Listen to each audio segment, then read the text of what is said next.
In the beginning, there was neither darkness nor light, only the eternal mist that breathes between worlds.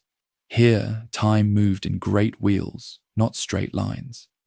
Past, present, and future flowed together like tributaries of a sacred river. Death was a doorway. Birth was a returning. Everything that was would be again. The heroes who died in battle might return as ravens. The ancestors who passed beyond memory still walked the earth in new forms. The divine powers themselves were not distant rulers, but active participants in the ongoing story of creation. For the Celts, the cosmos was alive. Every stone, every stream, every tree pulsed with consciousness. The landscape itself was a living being, scarred by ancient battles, blessed by divine footsteps, marked by the tears and laughter of countless generations. Their cosmos rested on three pillars. Above, the crystalline sky realm, where eagles carried messages from gods and thunder spoke in divine voices. Below, the mysterious sea realm, where salmon swam with ancient wisdom and selkies shed their seal skins under moonlight. Between them, the middle realm, forests and fields, standing stones and sacred groves, where mortals walked and gods chose to dwell. These realms weren't separate kingdoms. They bled into each other at the edges, at thin places where reality grew gossamer fine. A spring might be water and portal. A hill might be earth and doorway. A forest might be wood and window into forever. At dawn and dusk, at seasons turning, at shores where land meets sea, here the impossible became inevitable. Here a mortal might glimpse a god, or a god fall in love with a mortal. A farmer ploughing his field might strike a buried stone and find himself standing in a great hall where long-dead kings still held court. A fisherman casting his nets might pull up not salmon, but a silver chain leading down to underwater palaces where merrows combed their green hair and sang songs of drowned sailors. The wise ones understood this fluid reality better than any. They weren't merely priests or scholars. They were living bridges between realms, reading divine language in raven flight, in falling leaves, in frost patterns on ancient stones. They could look at a newborn child and see the shadow of the warrior he would become, or gaze into a pool of water and witness events happening hundreds of miles away. 40 years they studied, 20 to master laws and genealogies, healing arts and star lore, 20 more to memorize thousands of verses holding their people's history. They carried entire libraries in their minds, trusting living memory over written words. A master could recite the genealogy of every noble house back 20 generations, could name every plant that grew in the holy groves, and tell you which ones would heal a fever or induce prophetic dreams, could read the messages written in the movement of clouds across the sky. Their training was rigorous beyond imagining. Apprentices spent years in underground chambers, learning to navigate by memory alone through complex cave systems that mirrored the paths between realms. They fasted until they could see through the veils that separated the dimensions. They stood naked in freezing streams until their bodies learned to channel the elemental powers of water. They memorized not just words, but the precise tone and rhythm that would make those words into keys, unlocking the doors between dimensions. Young Cathbad would become Ulster's greatest wise man. As a boy, he witnessed his first Samhain ritual in an oak grove near what would later be called Emen Marcha. The trees hummed with otherworldly energy. The stars pulsed in patterns that spoke of destinies yet unborn. When a white stag emerged from the mist, a creature existing in multiple realms simultaneously, Cathbad knew his calling. That moment of recognition would echo through his life, shaping the fate of heroes yet to be born. Later, as Ulster's chief seer, he would prophesy the birth of Deirdre and foresee the sorrow she would bring. He would train kings in the arts of just rulership and warriors in the deeper mysteries of combat that went beyond mere skill with sword and spear. The wise ones served as judges, for they alone could perceive the threads of cause and consequence that connected all actions. When a king sought to know whether war or peace would serve his people better, he consulted the seers. When lovers wished to know if their union was blessed by the divine powers, they brought their question to the holy groves. When parents wanted to understand the destiny written in their child's eyes, they sought the wisdom of those who could read the book of fate. Oak groves were especially revered. The oak was the axis tree, roots reaching deep into the underworld, crown touching heaven. Druid itself meant oak knowledge, for wisdom must be deeply rooted to reach toward light. In these groves, justice was dispensed and treaties were sworn. To break an oath made beneath the hallowed oaks was to invite the wrath of the divine powers themselves. The trees remembered everything, every word spoken in their shadow, every promise made, every betrayal committed.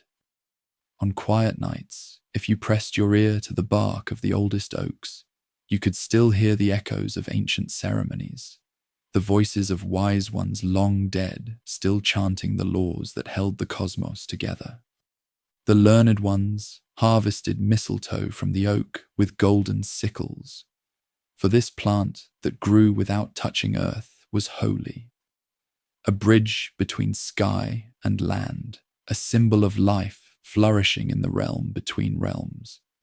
The cutting of the mistletoe took place only 6 days after the new moon, when the cosmic forces were properly aligned. The wise one, clothed in white robes, would climb the hallowed tree while the community gathered below. The mistletoe must not touch the ground, for to do so would break its power.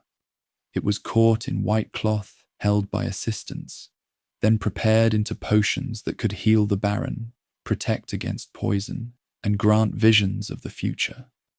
Wells bubbled messages from the realm below.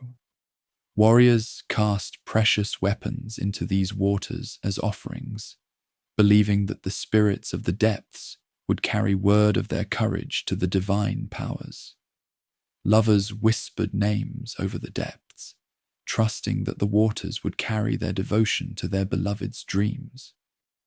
The sick sought healing from waters flowing from the source of all renewal, for these springs were the arteries of the earth itself, carrying life force from the heart of the cosmos to its surface.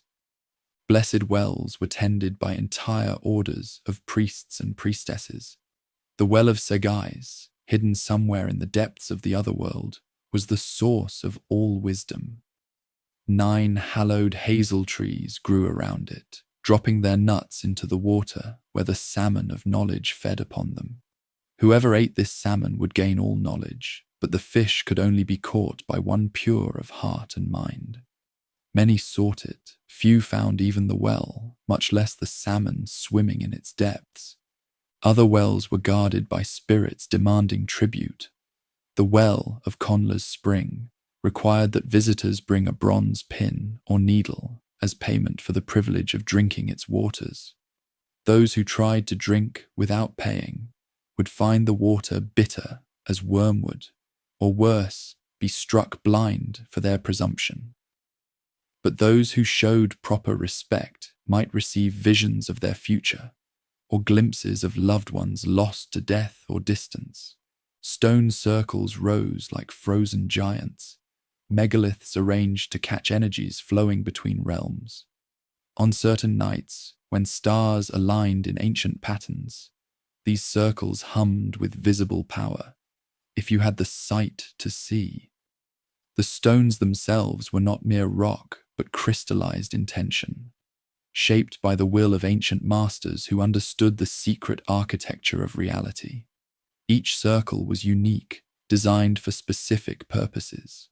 Some tracked the movements of celestial bodies, allowing the wise ones to predict eclipses and determined the proper times for planting and harvest. Others amplified magical workings, serving as vast instruments that could focus the will of a skilled practitioner until it became capable of reshaping reality itself. The most powerful circles were doorways, though they opened only for those who knew the proper words, the correct sequence of steps, the right offerings to leave at the altar stones. Tales were told of warriors who had stepped between the standing stones during the dark of the moon and emerged into the sunlit meadows of the Otherworld, or of lovers who had danced the ancient patterns within the circle and found themselves transported to their heart's desire, whether that was a distant land or a distant time. But no threshold mattered more than the Otherworld itself. The Irish called it Tir na Nog, the land of youth, where time moved like winter honey, and inhabitants knew neither age nor sorrow. The Welsh knew it as Mabinogion, the deep place, crystalline cities, and impossible geometries ruled by kings whose names were power itself. Others spoke of Mag Mell, the pleasant plain, where apple trees bore fruit and flower simultaneously. The Otherworld wasn't one place, but many, infinite possibilities shifting according to who entered. To warriors, a great hall where heroes feasted eternally. To poets, a vast library where every song ever sung still echoed. To lovers, gardens of eternal spring, where every flower bloomed with first love's memory. Time moved strangely there. 3 days might pass, while 3 centuries elapsed in the mortal world. Or centuries might feel like moments. The Otherworld operated by laws that bent like light through water. Yet this realm was not empty. The Cedar, people of the mounds, dwelled within hollow hills dotting Celtic landscapes. Not quite gods, not quite spirits, but something between. The first people, the elder race. They had been young when the world was young. Tall and fair, eyes like starlight, voices like silver bells. They rode horses that galloped across water as easily as land. They wielded magic as naturally as mortals breathed. Some were kindly, taking mortal lovers and granting boons. Others were capricious, stealing children and leaving changeling replacements, leading travelers astray with marsh lights. All were dangerous. They operated by rules mortal minds barely comprehended. The Cedar kings and queens possessed beauty that could stop hearts, anger that blighted crops, favor that granted immortality.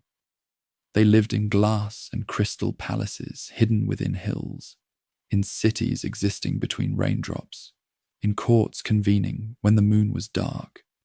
Beyond even the Siege, from primordial mists, the first deities emerged, not born but awakened, as if they'd been sleeping between thoughts and dreams. Unlike distant pantheons, Celtic deities were tribal, regional, intensely personal. Each clan, each river, each grove might have its own divine patron. These were not abstract powers dwelling in marble temples, but living presences who walked the earth, who could be met on lonely roads or encountered in holy groves. Anu, the Great Mother, was the land itself given form and consciousness. Her body was the hills and valleys of Ireland, her breath the wind that rustled through the forests, her tears the rivers that carved their paths to the sea. When she grieved, the crops failed. When she rejoiced, the earth brought forth abundance. The twin hills in County Kerry were called the Paps of Anu, for in their rounded forms the people saw the breasts of the Great Mother who nourished all life. She was ancient when the cosmos was young, and she would endure when the last human voice fell silent. For she was the eternal feminine principle, the source from which all life sprang and to which all life returned. Danu, mother of deities, whose children would rule Ireland, was both similar to and distinct from Anu. Where Anu was the earth in its primal state, Danu was wisdom and civilization, the divine intelligence that shaped raw material into meaningful form. She was the goddess of flowing water, of rivers that carried trade and knowledge from one settlement to another. The great river that would later be called the Danube bore her name, for her influence spread far beyond Ireland to all the Celtic lands. Her children, the Tuatha de Danann, would inherit her gifts of wisdom, magic, and the ability to shape reality through will and word. Belenus, the Bright One, whose fire burned in sun and heroes' hearts, was perhaps the most widely worshipped of all Celtic deities. His name meant the Shining One, and he was the deity of light in all its forms, the physical light of the sun that brought warmth and growth, the inner light of inspiration that ignited the minds of poets and inventors, the spiritual light that illuminated the path to wisdom. His festivals marked the turning points of the year, Beltane in spring, when his fires encouraged fertility and growth, and the summer solstice, when his power reached its peak. Warriors called upon Belenus before battle, knowing that his light would guide their weapons true and give them courage in the face of death. Cernunnos, the horned deity, lord of wild things, sitting cross-legged in forest depths with serpents twined around his arms and stags feeding from his hands, was the most mysterious of the great powers. He was older than human memory, a being from the time when the earth was all forest and wild places. He governed the hunt, but also protected the hunted. He was the deity of fertility and abundance, but also of death and the return to earth. His horns marked him as a creature of the wilderness, but his cross-legged posture showed his role as a meditator, one who bridged the gap between the civilized and the wild. To encounter Cernunnos was to be reminded that humans were not separate from nature, but part of it, subject to its laws and dependent on its bounty. The triple goddesses embodied divine feminine power: maiden, mother, crone, birth, life, death, dawn, noon, twilight. Three aspects that might appear as separate beings or facets of one divine presence, their unity and multiplicity shifting like light through a prism. The Morrigan was perhaps the most famous of these triple goddesses, appearing sometimes as one entity, sometimes as three sisters, Badb, Marcha, and Nemain. She was the goddess of war and fate, but also of sovereignty and the land's fertility. On the battlefield, she appeared as a crow or raven, feasting on the corpses of the fallen. But she was also the queen who tested heroes, the prophet who spoke of destinies yet to be fulfilled, the fierce protector who would grant victory to those she deemed worthy. Brigid, too, was a triple goddess, though her aspects were more peaceful than the Morrigans. She was the patron of smiths, poets, and healers, the three arts most revered in Celtic civilization. As goddess of the forge, she taught humans to work metal, to shape iron into tools and weapons that would transform their existence. As patron of poets, she inspired the bards whose words could heal hearts or start wars, whose verses preserved the wisdom of the ages. As goddess of healing, she knew the secret properties of every herb, the location of every blessed well, the words that could call the soul back from the edge of death. These deities weren't perfect beings in distant perfection.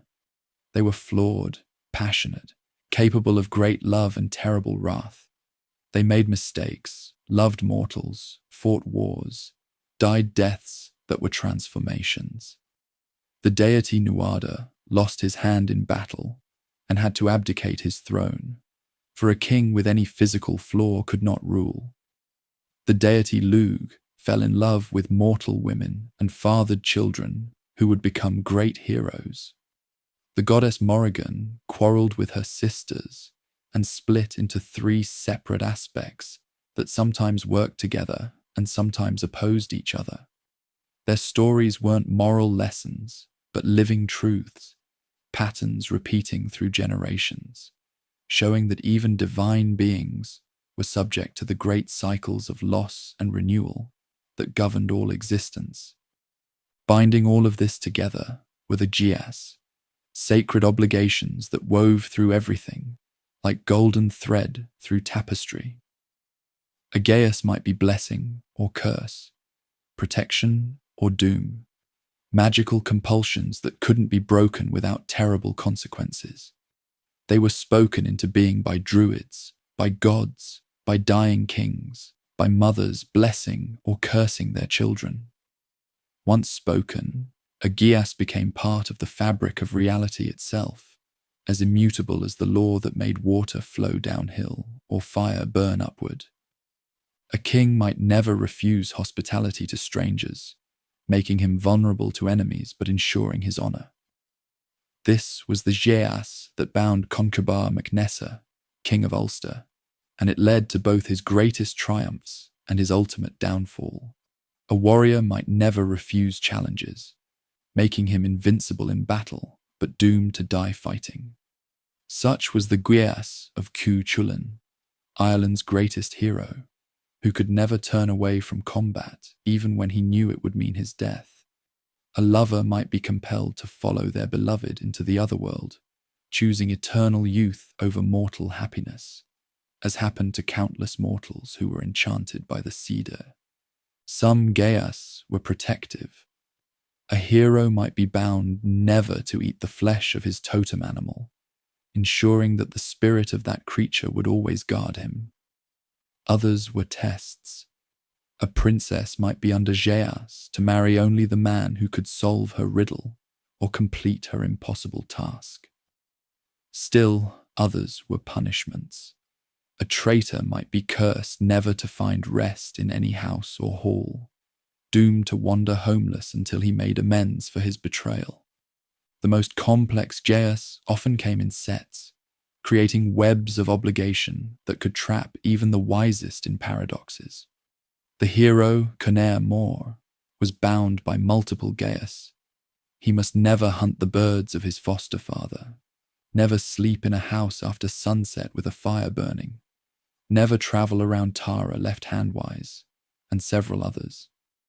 These obligations served him well for years, bringing him prosperity and victory. But when circumstances forced him to break them one by one, his doom rushed upon him like a tide, for each broken geas weakened the magical protections that had kept him safe. These weren't arbitrary rules, but expressions of fundamental nature. They revealed hidden connections between actions and consequences, how choices in one generation echoed through many.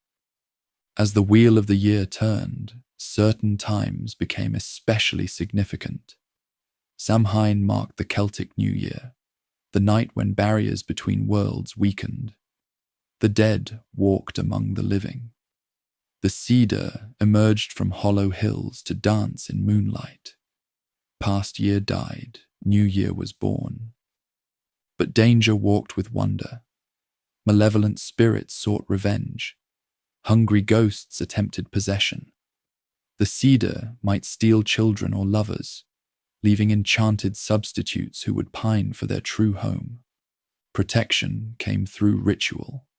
Great bonfires blazed across the landscape. People wore masks to confuse hostile spirits. They left offerings for visiting dead.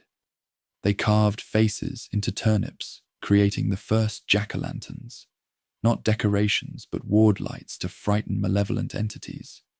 Samhain wasn't a time of terror, but of awe, recognition that the cosmos was stranger and more wonderful than it appeared. A night when the impossible became inevitable, when boundaries dissolved like mist before sun.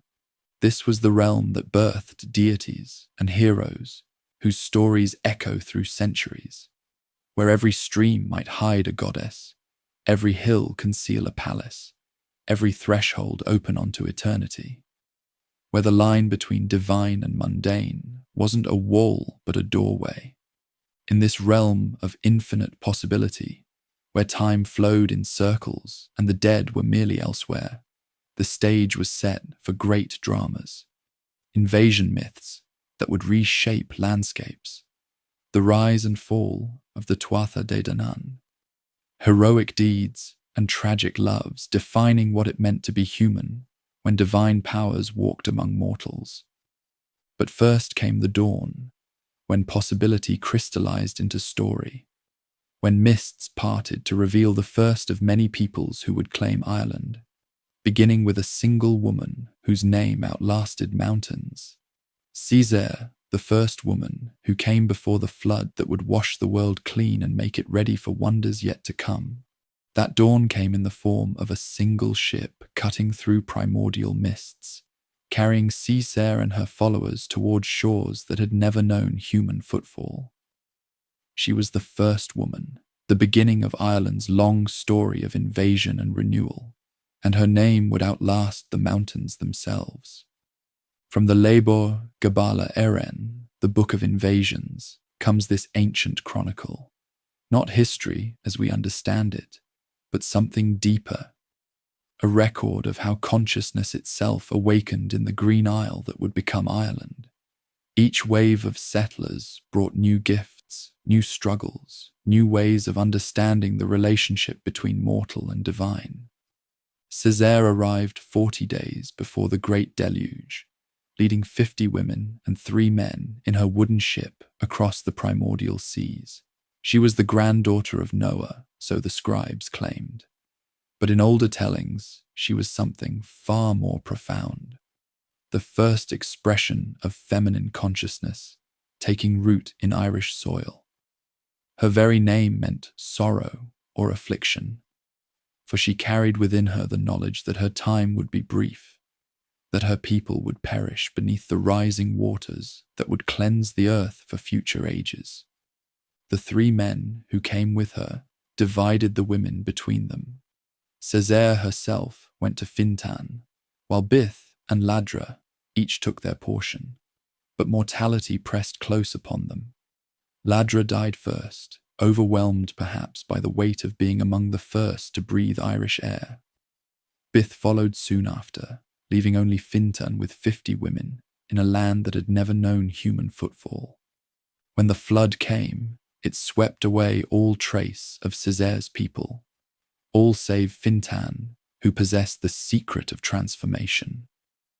As the waters rose, he became a salmon, then an eagle, then a hawk, living through countless ages as witness to everything that would follow.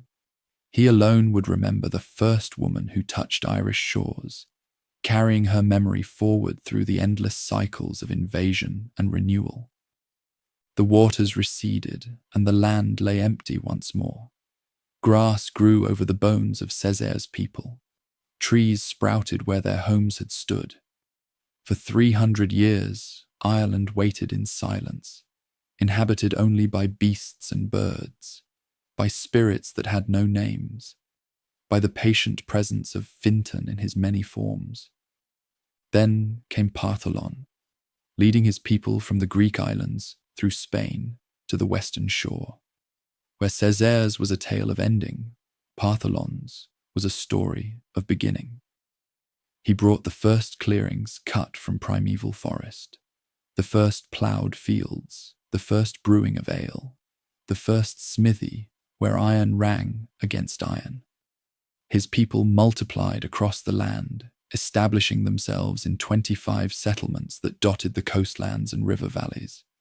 For 300 years, Partholon's descendants prospered. They fought the first battles on Irish soil, not against other humans, for they were alone, but against the Fomorians, those ancient powers of chaos and storm, who rose from the depths of the sea to contest every foothold of civilization.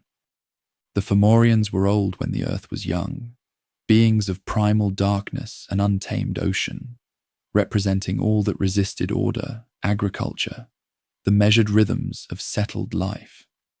They emerged from the western waters on nights when the moon was dark, their forms shifting between human and monstrous.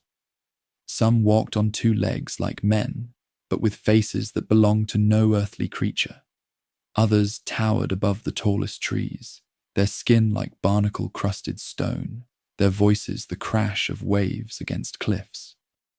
Balor of the Evil Eye stood foremost among these primordial antagonists. His single eye, enormous beyond description, could kill with a glance when its lid was lifted. So heavy was this eye that it took 4 men to raise the lid, and when they did, whole armies fell dead before his gaze. The eye itself was a window into the void that existed before creation, a glimpse of the nothingness that chaos sought to restore. Yet among the Fomorians walked beings of terrible beauty as well as horror. Elethan, whose name meant art or knowledge, possessed a form so perfect that mortal eyes could barely stand to look upon him. His hair was like spun gold, his skin like polished silver, and when he spoke, his voice carried the music of spheres. He proved that the Fomorians were not merely destructive forces, but embodied the wild creativity that exists before order shapes it into recognizable forms. In him, chaos revealed its potential for beauty as well as terror. But plague came upon Partholon's people, sweeping through their settlements in a single week. 9,000 souls perished, leaving Ireland empty once again save for Fintan, still watching, still remembering, carrying the accumulated memory of 2 failed settlements in his transformed consciousness. 30 years passed before the next arrivals. Nemed brought his followers from the Caspian Sea, crossing the breadth of Europe to reach Ireland's shores. His people were builders and warriors both, raising great fortresses and winning battles against the Fomorians that Partholon's folk had merely survived. They cleared 12 new plains and dug 4 great lakes, reshaping the landscape through sheer force of will and organized labor. Yet the Fomorians grew stronger, not weaker, with each defeat. From their glass tower on Tory Island, they demanded tribute that grew ever more crushing.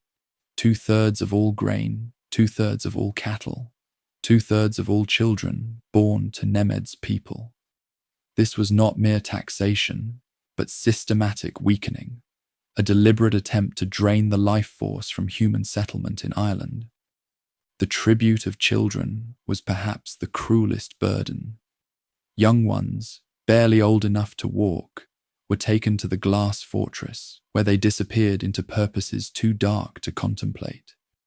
The tower itself was a marvel of impossible architecture, its walls transparent but unbreakable, its height reaching toward the clouds, its interior a maze of chambers that existed in multiple dimensions simultaneously. Nemed's people endured this for years, growing ever more desperate as their numbers dwindled and their strength failed.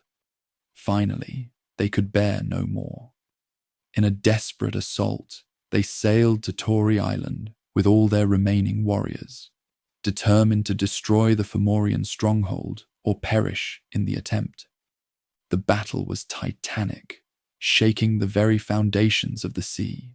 Nemed's warriors fought with the fury of the desperate, while the Fomorians unleashed powers that darkened the sky and turned the ocean to blood.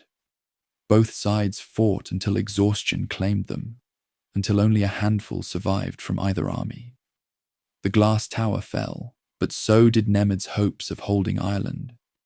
The scattered survivors fled to distant lands, some to Greece, others to the northern islands, carrying with them the bitter knowledge that the Fomorians could not be permanently defeated, only temporarily contained. From Greece came the next wave, the Firbolg, descendants of those who had fled after Nemed's fall. But these were a changed people, hardened by generations of slavery and exile. The Greeks had forced them to carry soil in leather bags to create fertile fields on barren hillsides, and from this labour came their name, the Bagmen, the Firbolg. Where previous settlers had been farmers or warriors, the Firbolg were shapers of the land itself. They understood earth and stone as others understood metal or wood. They established the first true kingship in Ireland, dividing the island into provinces, creating boundaries and laws that would endure long after their reign ended. Their High King ruled from the hill of Tara, and under their governance, Ireland knew its first taste of organized justice and systematic prosperity. For 37 years, the Firbolg ruled Ireland in relative peace. They fought the Fomorians, as every people must, but they had learned the secret of containing, rather than destroying, their ancient enemies. They built their settlements on high ground, away from the sea. They honored the old powers with offerings and ritual, acknowledging their place in the cosmic order while refusing to submit to their domination.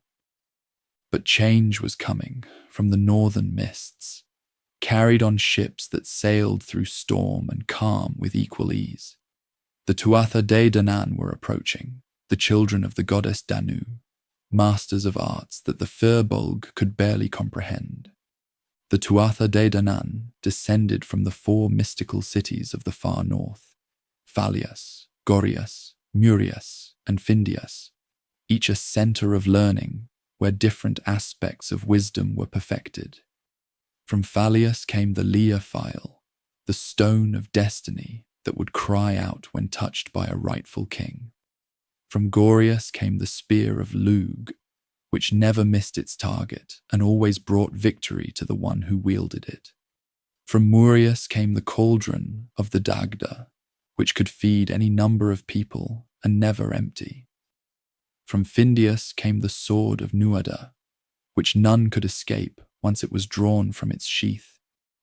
These 4 treasures were more than mere objects. They were crystallizations of power, physical manifestations of abstract principles that governed the cosmos. The stone represented stability and legitimacy. The spear embodied focused will and inevitable victory. The cauldrons symbolized abundance and nurturing care. The sword stood for justice and the cutting away of what should not be. When the Tuatha de Danann arrived on Ireland's shores, they burned their ships behind them, sending great pillars of smoke into the sky that could be seen from one end of the island to the other. This was their declaration that they had come not as raiders or temporary settlers, but as rightful heirs to a throne they had never lost. The smoke itself was said to possess magical properties, inducing visions in those who breathed it, showing them glimpses of the wonders that would come with the new age. The first meeting between the peoples took place when ambassadors from both sides met on the plain between their encampments. The Firbolg sent their finest warriors and wisest counselors. The Tuatha de Danann sent figures of such radiance that mortal eyes had difficulty focusing upon them. Nuada of the Silver Hand spoke for the children of Danu. Even then, before the battle that would cost him his sword arm, he possessed a presence that made lesser beings feel like shadows. His voice carried the authority of wind and storm, and when he spoke, the very air seemed to shimmer with possibility. "We have come to claim what is ours by right," he declared, though not with arrogance, but with the simple certainty of one stating an obvious truth. "This land calls to us as a child calls to its mother.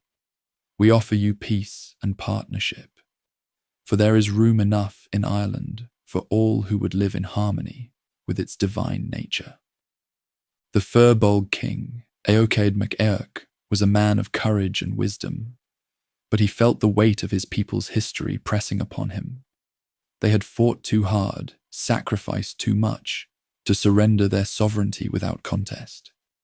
"We have paid for this land with our blood and sweat," he replied. "We have cleared its forests, tamed its rivers, built its first cities. If you would have it, you must take it by force of arms, for we will not yield what we have earned through centuries of struggle." Neither side desired unnecessary bloodshed, but both understood that some conflicts can only be resolved through trial by combat. They agreed to meet on the plain of Tuatha, each army bringing its finest warriors, its most powerful magic, its deepest commitment to victory. The night before the battle, strange omens appeared across Ireland. The Morrigan, the triple goddess of war and fate, walked between the camps in her three aspects. As Badb, the crow of battle, she perched atop the weapons of sleeping warriors, her presence blessing some with victory and others with glorious death. As Marcha, the sovereignty goddess, she whispered to the kings of both armies, reminding them that the true victory belonged not to the strongest, but to those most worthy to rule. As Nemain, the frenzied one, she danced in the spaces between the camps, her wild movements stirring the blood of warriors and ensuring that the coming battle would be remembered for all time. To Nuada, she spoke a prophecy that would echo through the ages. Silver shall replace flesh, and in that replacement, power shall be lost and found again. A young champion shall come from afar, skilled in all arts, and by his hand the ancient evil shall fall. The reign of the Firbolg ends with tomorrow's sun, but their honour shall endure forever. The first battle of Tuatha began at dawn, as the first rays of sunlight touched the weapons of both armies. The Firbolg fought with the desperate courage of those defending their homeland, their bronze spears flashing in the morning light, their war cries echoing across the plain. The Tuatha de Danann advanced like a force of nature itself, their magical weapons singing as they cut through the air, their very presence making the battlefield shimmer with otherworldly light. For 4 days, the armies clashed with neither side, able to claim decisive advantage. Warriors fell on both sides, their blood watering the earth that would later be counted among the most fertile in all Ireland. Heroes performed deeds that bards would sing of for centuries, Firbolg champions holding impossible positions against overwhelming odds, Tuatha de Danann warriors wielding magic that transformed the very nature of combat. On the 4th day, Nuada found himself in single combat with Chulainn, the Firbolg champion whose skill with sword and shield was legendary even among his own people. The duel was titanic, each warrior possessing abilities that elevated their conflict beyond mere mortal combat. Chulainn's blade moved with precision, born of decades of practice, while Nuada's sword seemed to anticipate his opponent's moves, guided by wisdom that transcended normal martial arts. The decisive moment came when Chulainn's weapon, forged in the ancient manner of his people, struck Nuada's arm just below the shoulder. The blade, edged with bronze that had been blessed by Firbolg smiths, cut clean through flesh and bone, severing the hand that had wielded the sword of Findius. Divine blood splattered the earth, and where it fell, flowers bloomed even in the midst of battle. Nuada's injury decided the contest. Among the Tuatha de Danann, no king could rule who possessed any physical flaw, for the sovereignty of the land required absolute perfection in its vessel. With their king wounded, the children of Danu called for parley, offering terms that would honour the courage of their opponents. The treaty they made became the foundation of justice in Ireland for ages to come. The Firbolg would retain Connaught, the westernmost province, ruling it as they saw fit. The Tuatha de Danann would take the remainder of the island, but they would respect the laws and customs that the Firbolg had established. Most importantly, there would be intermarriage between the peoples, ensuring that the wisdom of both would be preserved for future generations. But the treaty held a deeper significance. The Firbolg represented humanity at its finest: courage, honour, the willingness to fight for what they believed right.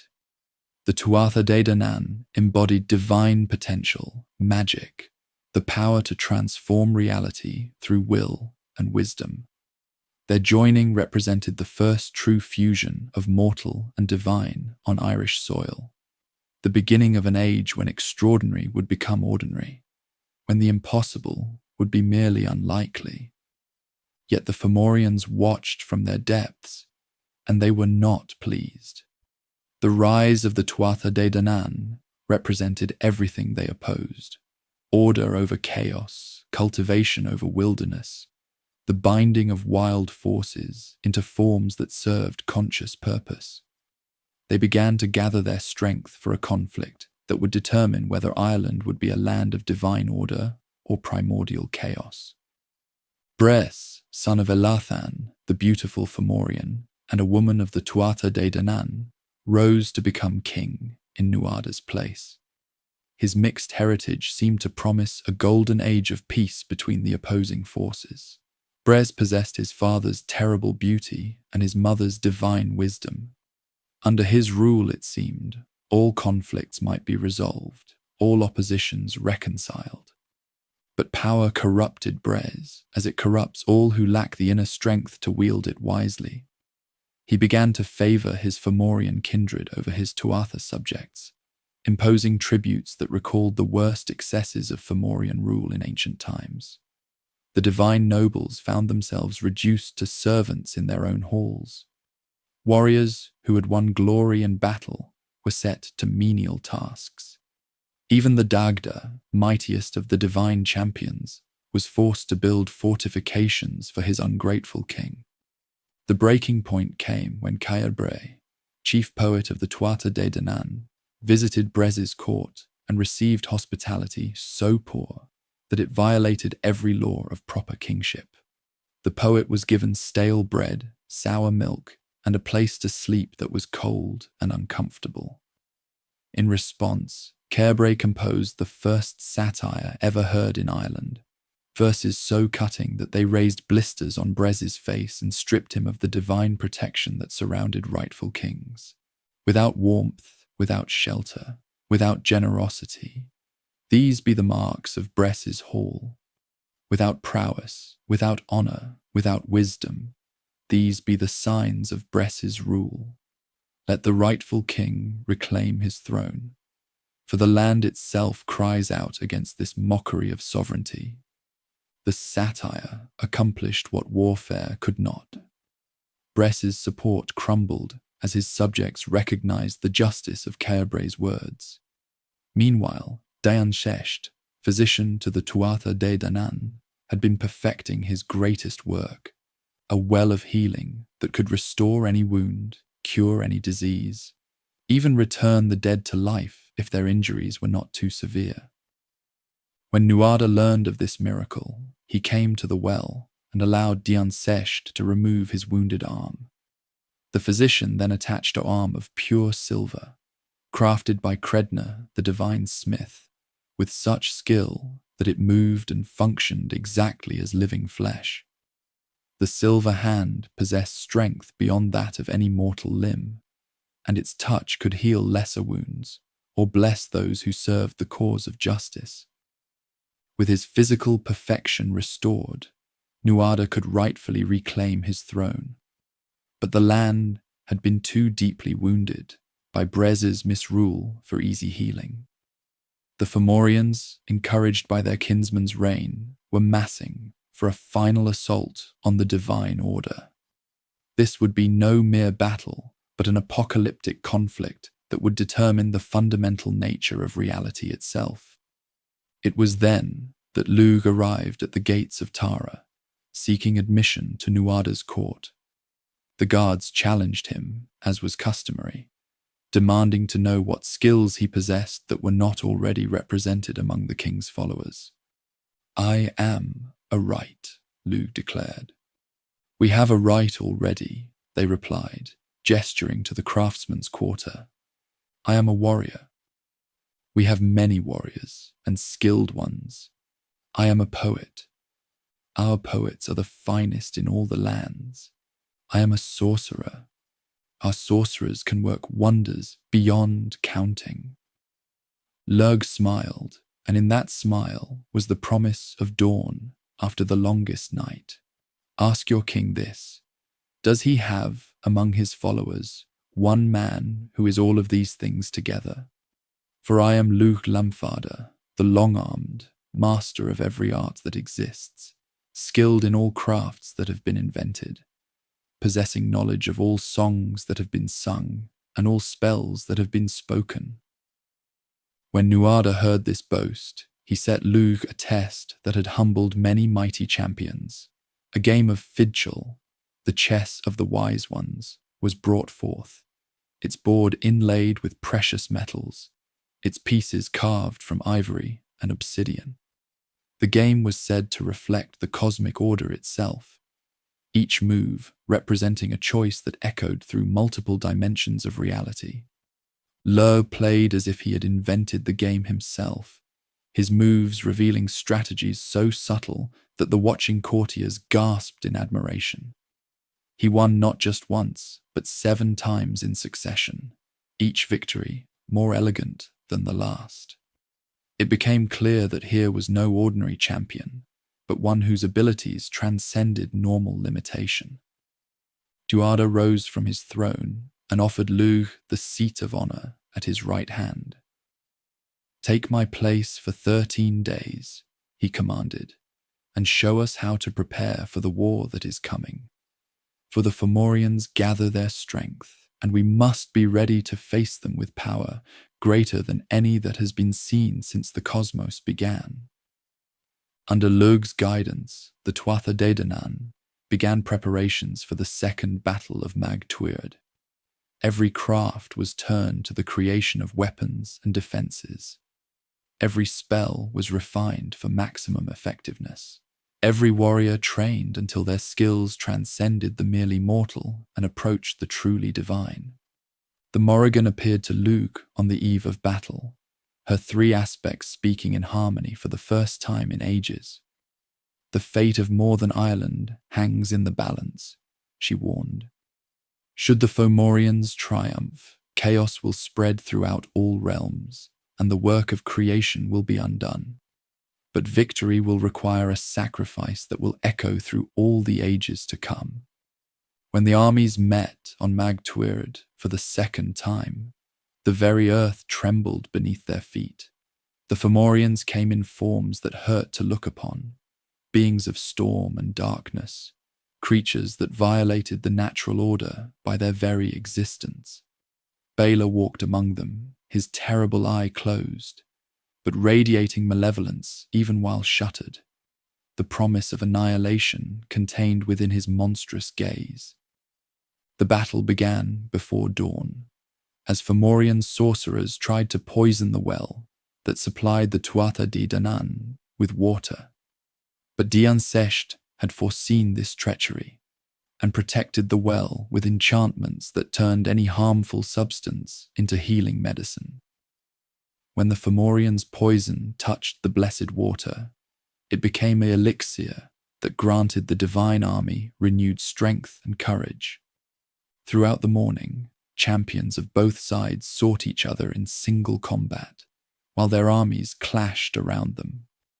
The Dagda wielded his mighty club, each blow felling dozens of enemies, while his cauldron fed the divine warriors, no matter how many came to it.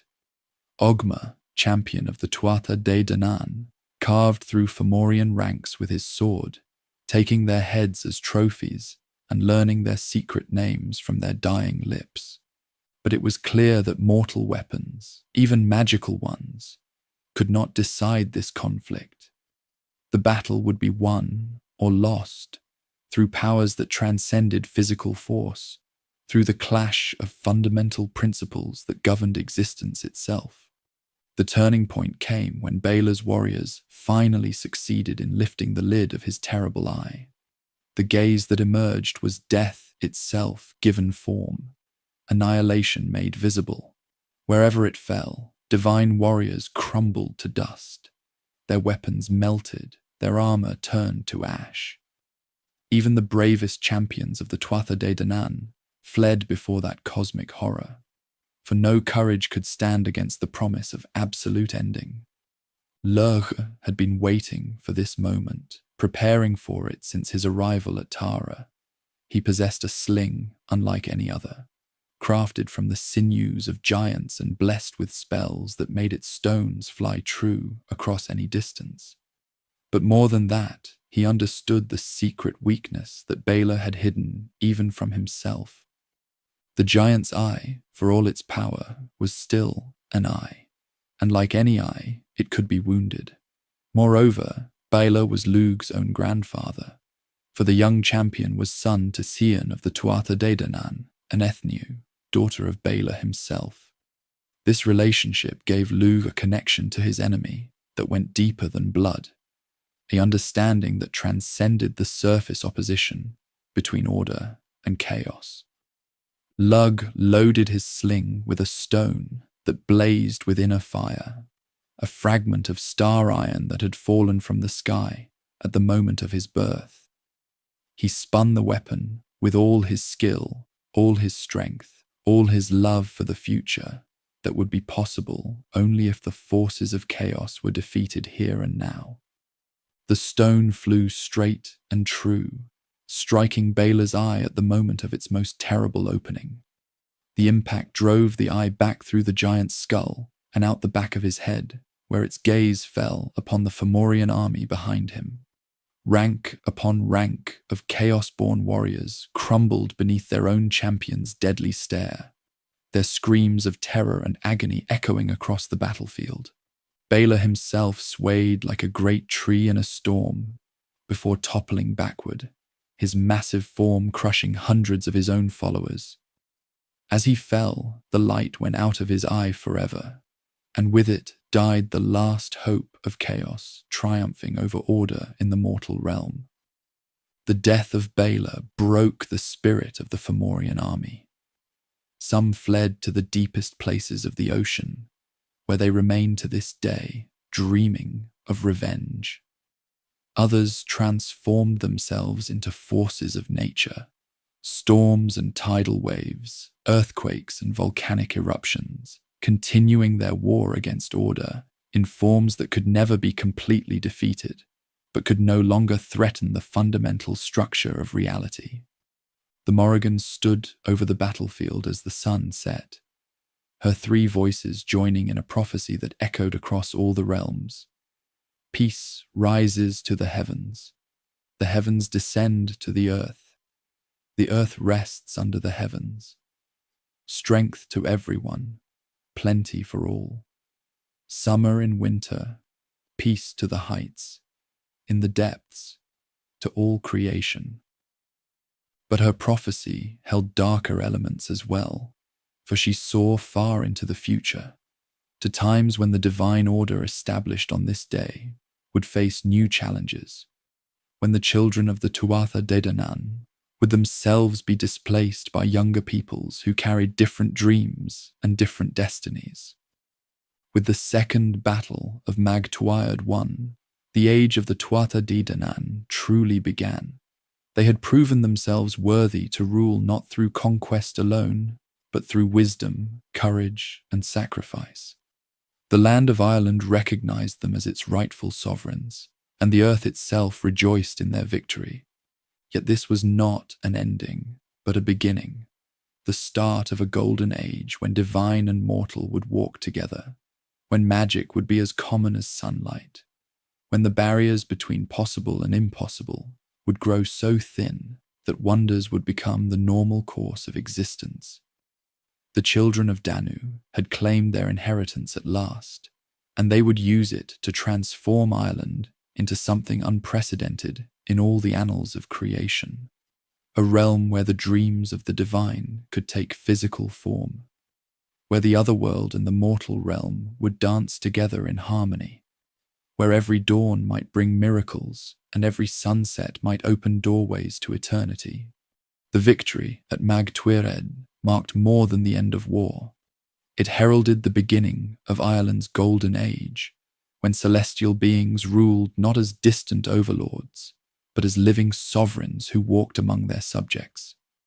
The children of Danu had proven themselves worthy of the land's allegiance, and now they would transform their hard-won kingdom into something unprecedented, a realm where magic was as natural as breathing, where wonders bloomed like flowers after rain.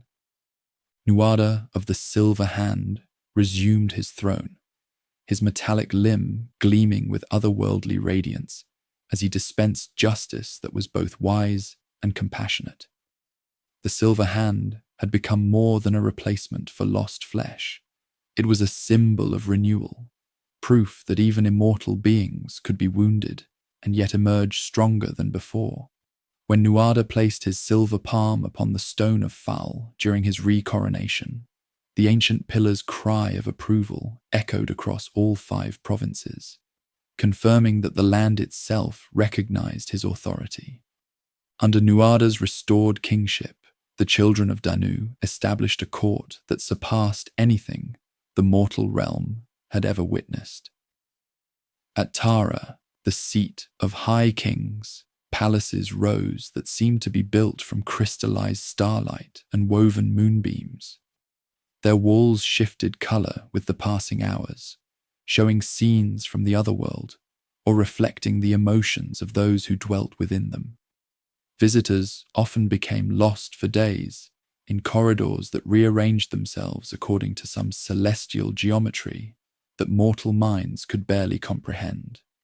The good god emerged as the most beloved of the immortal rulers, earning his title not through moral perfection, but through his boundless generosity and earthy wisdom. His massive frame could barely fit through normal doorways, yet he moved with surprising grace, his presence bringing comfort to all who encountered him. The good god's possessions had become legendary even before his reign began, each one embodying a different aspect of immortal providence. His club was a weapon of discriminating justice, capable of killing 9 men with a single blow, yet gentle enough to restore the dead to life when wielded with compassion. One end brought death, the other revival, and his wisdom lay in knowing which was needed at any given moment. The club was so enormous that it required a wheeled cart to transport it, and wherever it touched the earth, furrows formed that became the boundaries between territories. Even more wondrous was his cauldron, inherited from the mystical city of Murias. No company ever left it unsatisfied, for it produced exactly the food that each visitor desired most.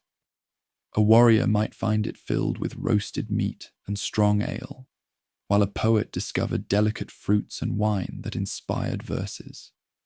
Children found sweets that never caused toothache, while the elderly discovered broths that eased their aches and reminded them of their youth. The cauldron's magic lay not in infinite abundance, but in perfect understanding. It knew what each soul truly needed, not merely what they thought they wanted. His harp was perhaps his most mysterious possession. Crafted from wood that had grown in the space between stars, its strings were woven from the hair of sirens who dwelt at the bottom of the deepest ocean. When the good god played, he could control the very emotions of all who heard the music. One melody brought irrepressible laughter, another induced tears of the deepest sorrow, and a third created such peace that enemies would lay down their weapons and embrace. During the war with the Fomorians, the instrument had been stolen, but he tracked it to the enemy camp and commanded it to come to him. The harp flew through the air of its own accord, killing 9 Fomorian warriors as it passed and landing gently in its master's hands. But his greatest attribute was his ability to embody the marriage between ruler and land. Each year at Samhain, he would unite with the Morrigan at the river Unius, their coupling ensuring the fertility of Ireland for another cycle. This was not mere ritual, but cosmic necessity, the goddess of sovereignty recognizing and blessing the god of abundance, their union generating the vital forces that would sustain all life throughout the coming year. Brigid, daughter of the good god, established herself as the patron of all creative endeavors, her influence extending far beyond the borders of Ireland to every land where Celtic peoples dwelt. Her forge at Kildare burned with flames that never consumed their fuel, fire that refined metal without destroying its essential nature. Here she taught mortal smiths the secrets of working iron and bronze, showing them how to create not merely tools and weapons, but objects of power that could channel divine energy. The most skilled blacksmiths would sometimes catch glimpses of Brigid herself, working at an anvil made from a fallen star. Her hammer blows rang with musical precision, each strike adding not just strength to the metal, but beauty, purpose, and a subtle magic that made the finished item more than the sum of its materials. Swords forged in her presence never broke, tools never wore out, and jewelry crafted under her guidance could protect the wearer from harm or enhance their natural abilities. As patron of poets, Brigid presided over the bardic schools where young people learned to weave words into spells nearly as powerful as those worked by the great sorcerers. The finest students could compose verses that would heal broken hearts, inspire courage in cowards, or preserve memories so vividly that listeners felt they were witnessing events from centuries past. Brigid's own voice was said to be the source of all poetry. When she spoke in verse, flowers bloomed out of season, and birds forgot their own songs to listen to hers. Her aspect as goddess of healing made Brigid the patron of physicians and herbalists throughout the Celtic lands. She knew the secret properties of every plant that grew in field or forest, which herbs would cure fever and which would grant visions, which roots would heal wounds, and which would bring peaceful sleep to the tormented. Her sacred wells bubbled with waters that could cure any ailment, but only for those who approached with pure hearts and genuine need. Lurth, the long-armed, accepted the role of the divine champion, the god who embodied excellence in all its forms. His court at Tara became a centre of learning where mortals could study under divine tutelage. Though few possessed the dedication necessary to master even a fraction of Lug's vast knowledge. The god delighted in teaching, but his standards were impossibly high. He expected his students to approach the perfection that came naturally to him. The spear of Lug, brought from the mystical city of Gorias, never missed its target and always returned to its thrower's hand. But more than a weapon, it was an instrument of justice that could distinguish between guilt and innocence. When Lug cast it in judgment, it would swerve away from the innocent, even if they stood directly in its path, while seeking out the guilty, no matter how well they tried to hide. The spear's blade burned with a fire that could only be quenched in a cauldron of poison, a reminder that even divine justice carried its own dangers and must be wielded with extreme care. Lug's mastery extended to every art and skill known to mortal or divine. He could compose poetry that surpassed Brigid's own verses, work metal more skillfully than the finest smiths, fight with weapons or magic as the situation required, play any musical instrument ever invented, and solve puzzles that had baffled the wisest minds for centuries. Yet this perfection came with its own burden. Lugh often felt isolated by his abilities, for few could truly understand the mind that excelled at everything it attempted. Manannán mac Lir ruled the spaces between the realms, the sea roads that connected Ireland to the Otherworld, and the pathways that allowed the divine to travel instantly across vast distances.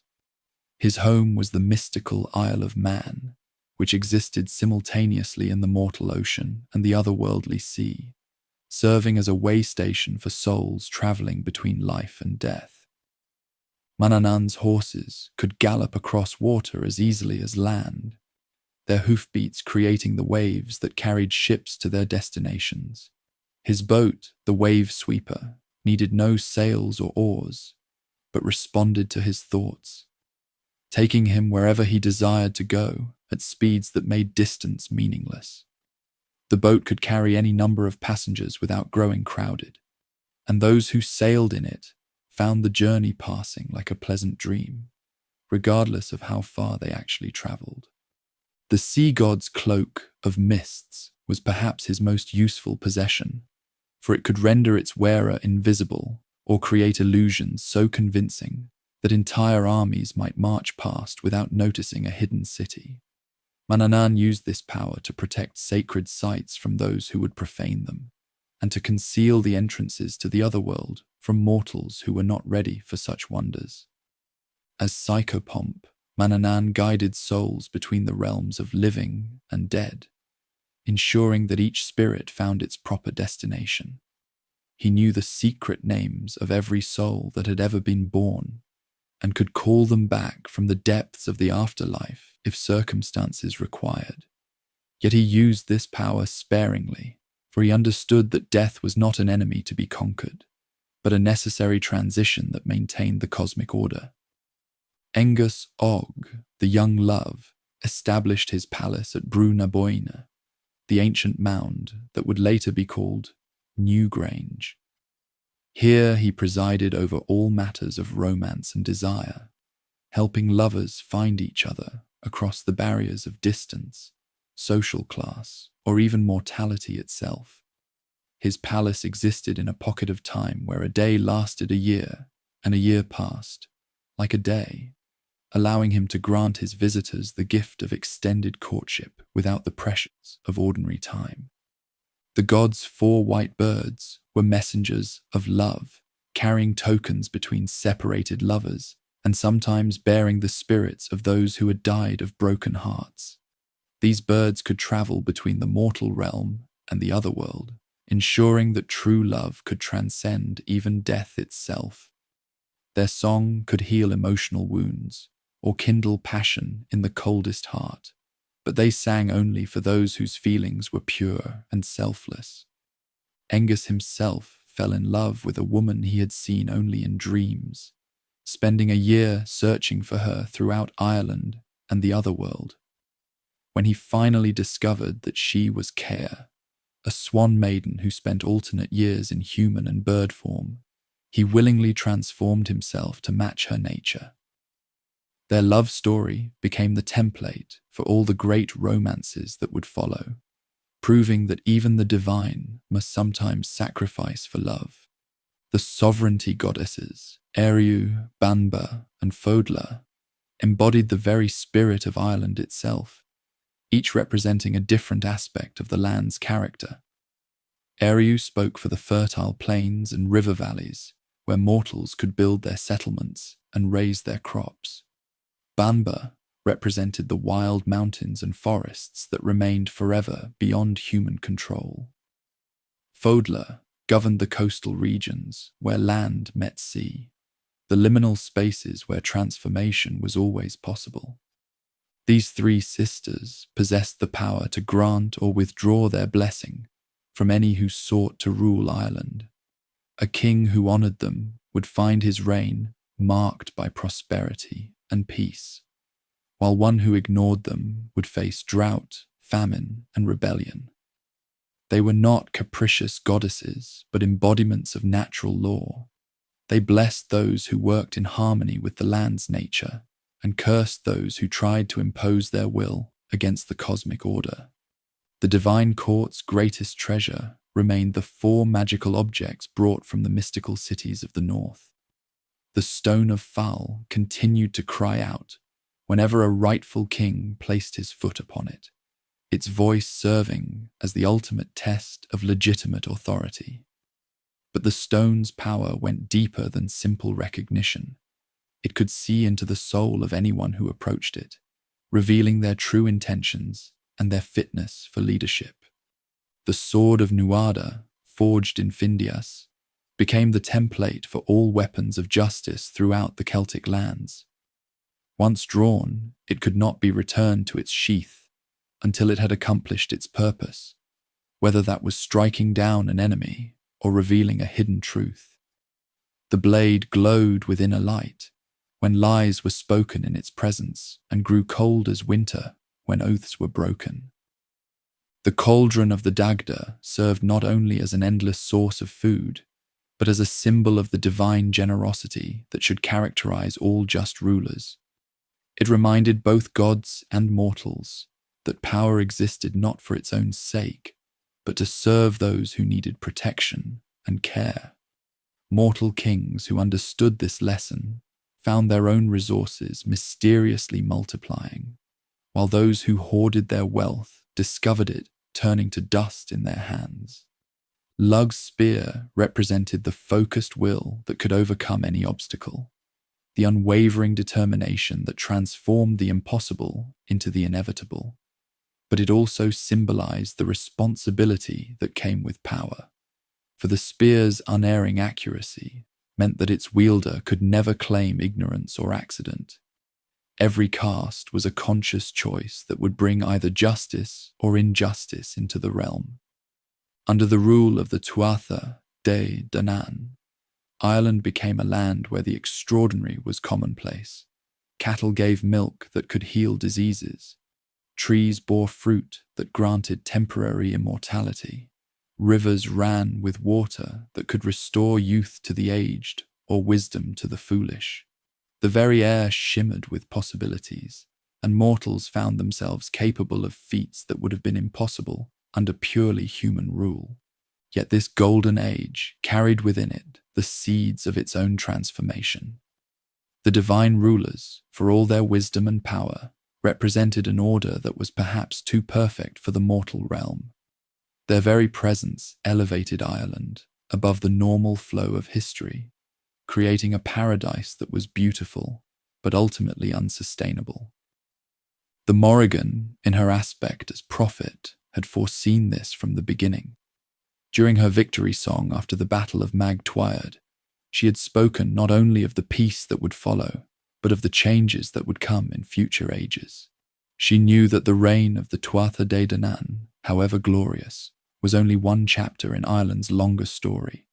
The first signs of change appeared when mortal heroes began to emerge who could match some of the divine feats. These were not ordinary humans, but individuals touched by destiny, carrying within themselves sparks of the same divine fire that animated the Tuatha de Danann. Their appearance suggested that the time was approaching when mortals would no longer need divine guidance, when humanity would be ready to take responsibility for its own fate. The divine rulers watched these developments with mixed emotions. They took pride in seeing mortals achieve greatness, for it proved that their rule had elevated human potential rather than merely suppressing it.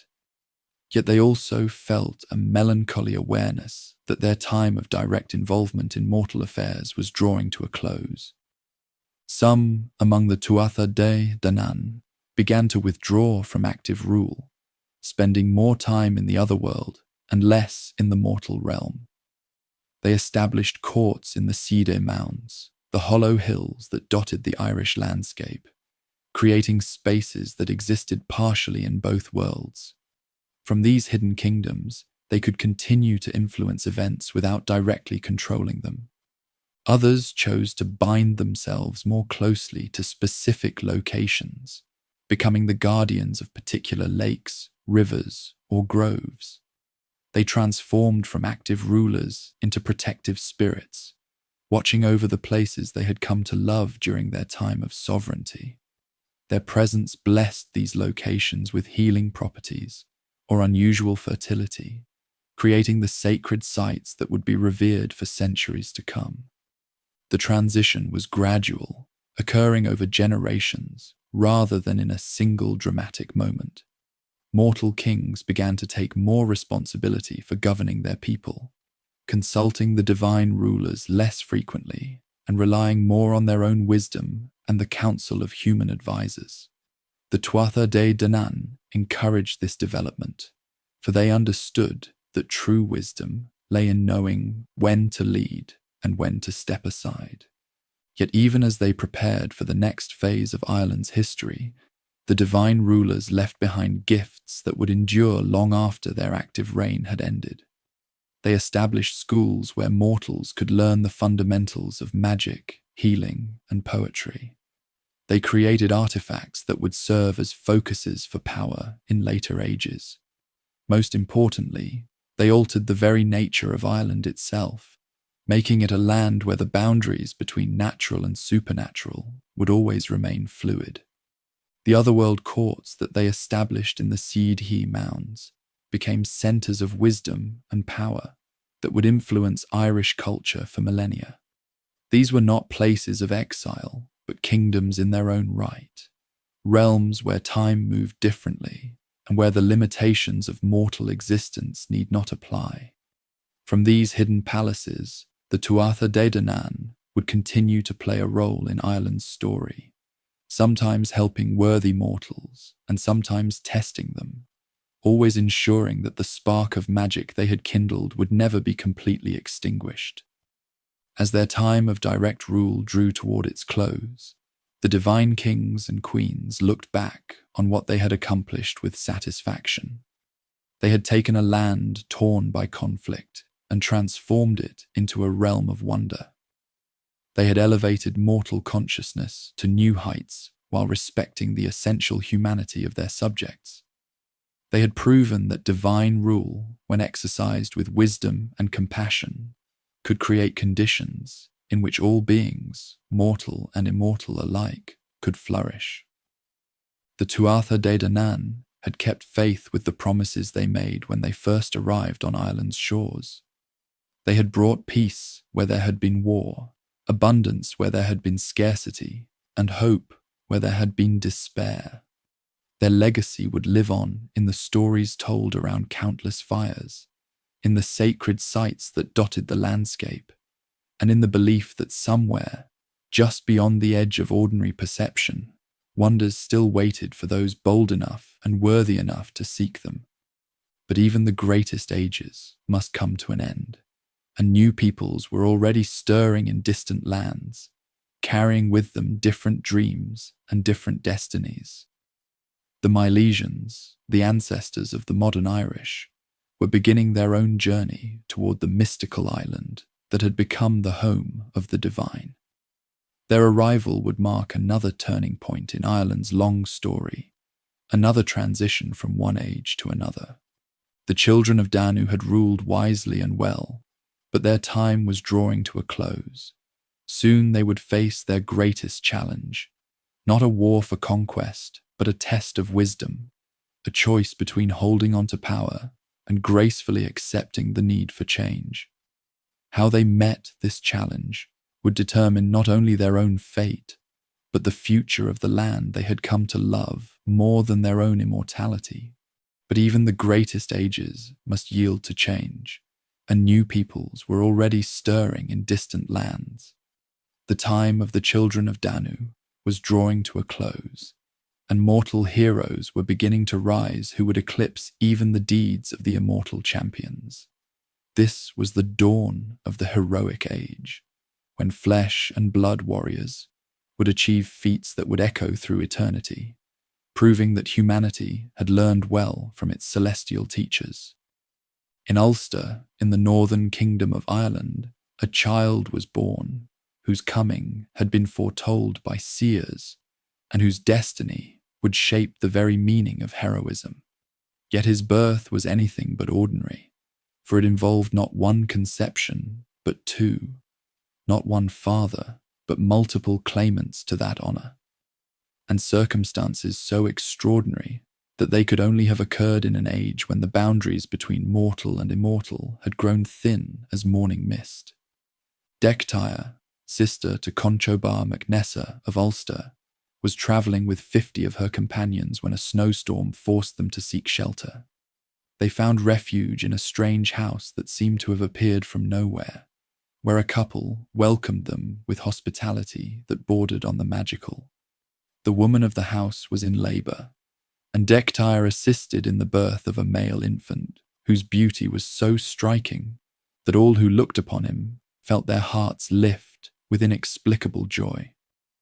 That night, Dectyre dreamed that Lugh himself appeared to her, explaining that she had helped deliver his own son, conceived through means that transcended ordinary understanding.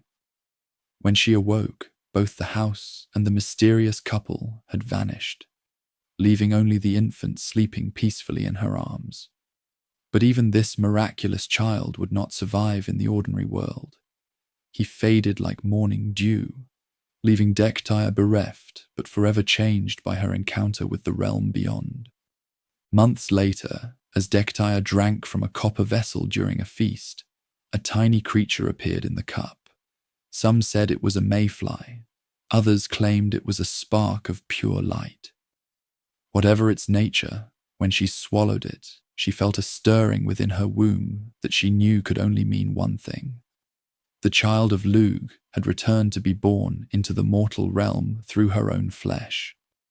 When Dectia's pregnancy became apparent, tongues wagged throughout the northern kingdom, for she was unmarried, and the identity of the father remained a mystery.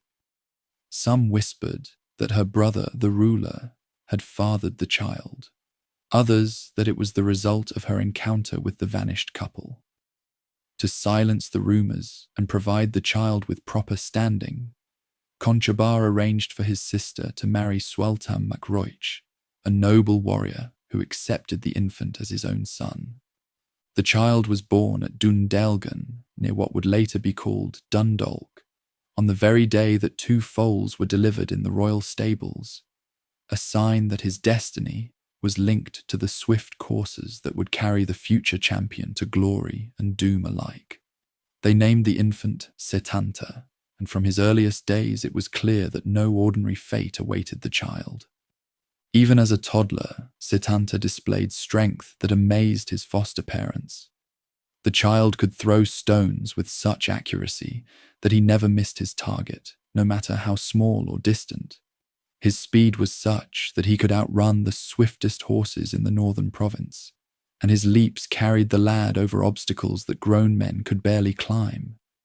Yet what truly set the youth apart was not his physical prowess, but the light that seemed to burn within, a radiance that grew brighter when he was excited or angry, marking Setanta as one who carried celestial fire in mortal flesh.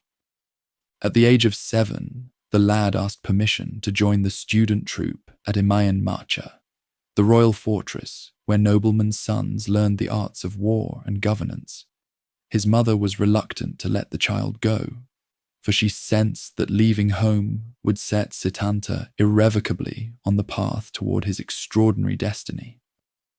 But the lad's desire to test himself against his peers could not be denied, and she watched with mingled pride and sorrow as he set out for the royal court. Setanta arrived at Mabinogion to find 150 students engaged in hurling practice on the great green before the fortress.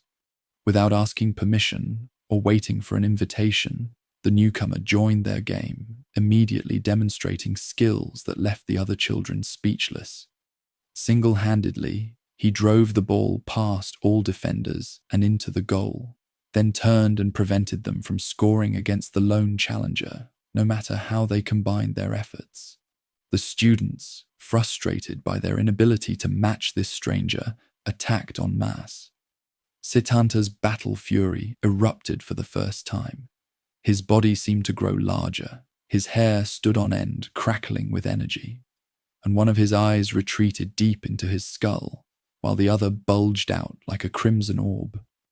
This was the Rheastrad, the warp spasm, the berserker rage that would become the warrior's trademark in battle. In this transformed state, Setanta drove off all 150 students, leaving them scattered and awed by what they had witnessed. Conchobar, watching from the ramparts of his fortress, recognized immediately that this was no ordinary child, but the prophesied champion whose coming would herald both glory and tragedy for the northern realm. The ruler welcomed Setanta into his household and placed the lad under the tutelage of the kingdom's finest teachers, though it soon became clear that his greatest education would come through experience rather than instruction. The transformation from Setanta to the Hound of Chulainn came about through an incident that would define the lad's character for all who knew his story. Chulainn the smith, the northern province's master metalworker, invited Conchobar to feast at his fortress, warning that he could accommodate only a small party since he lived simply despite his great skill. The sovereign accepted, bringing only his closest companions. But as they prepared to depart, he remembered his nephew and suggested that Setanta join them after finishing his games with the student troop. Chulainn's fortress was protected by a massive hound, a creature bred for war rather than companionship. This beast was so fierce that it could guard the entire territory single-handedly, its howl alone enough to stop the heart of any intruder foolish enough to approach without permission. When the feast began and wine flowed freely, Chulainn asked if all the guests had arrived. Conchobar, forgetting his invitation to Setanta in the warmth of hospitality, confirmed that all were present. The smith then released his guardian to begin its nightly patrol. Setanta arrived later that evening, hurling ball and stick in hand as he made his way across the darkened countryside. The hound detected his approach while he was still far off and came bounding toward the lad, with jaws agape and eyes blazing like coals. Setanta had only moments to react as the creature launched itself through the air, aiming for his throat with the speed of a striking serpent. Without thinking, Setanta drove his hurling ball down the hound's throat with such force that it shattered the beast's skull from within.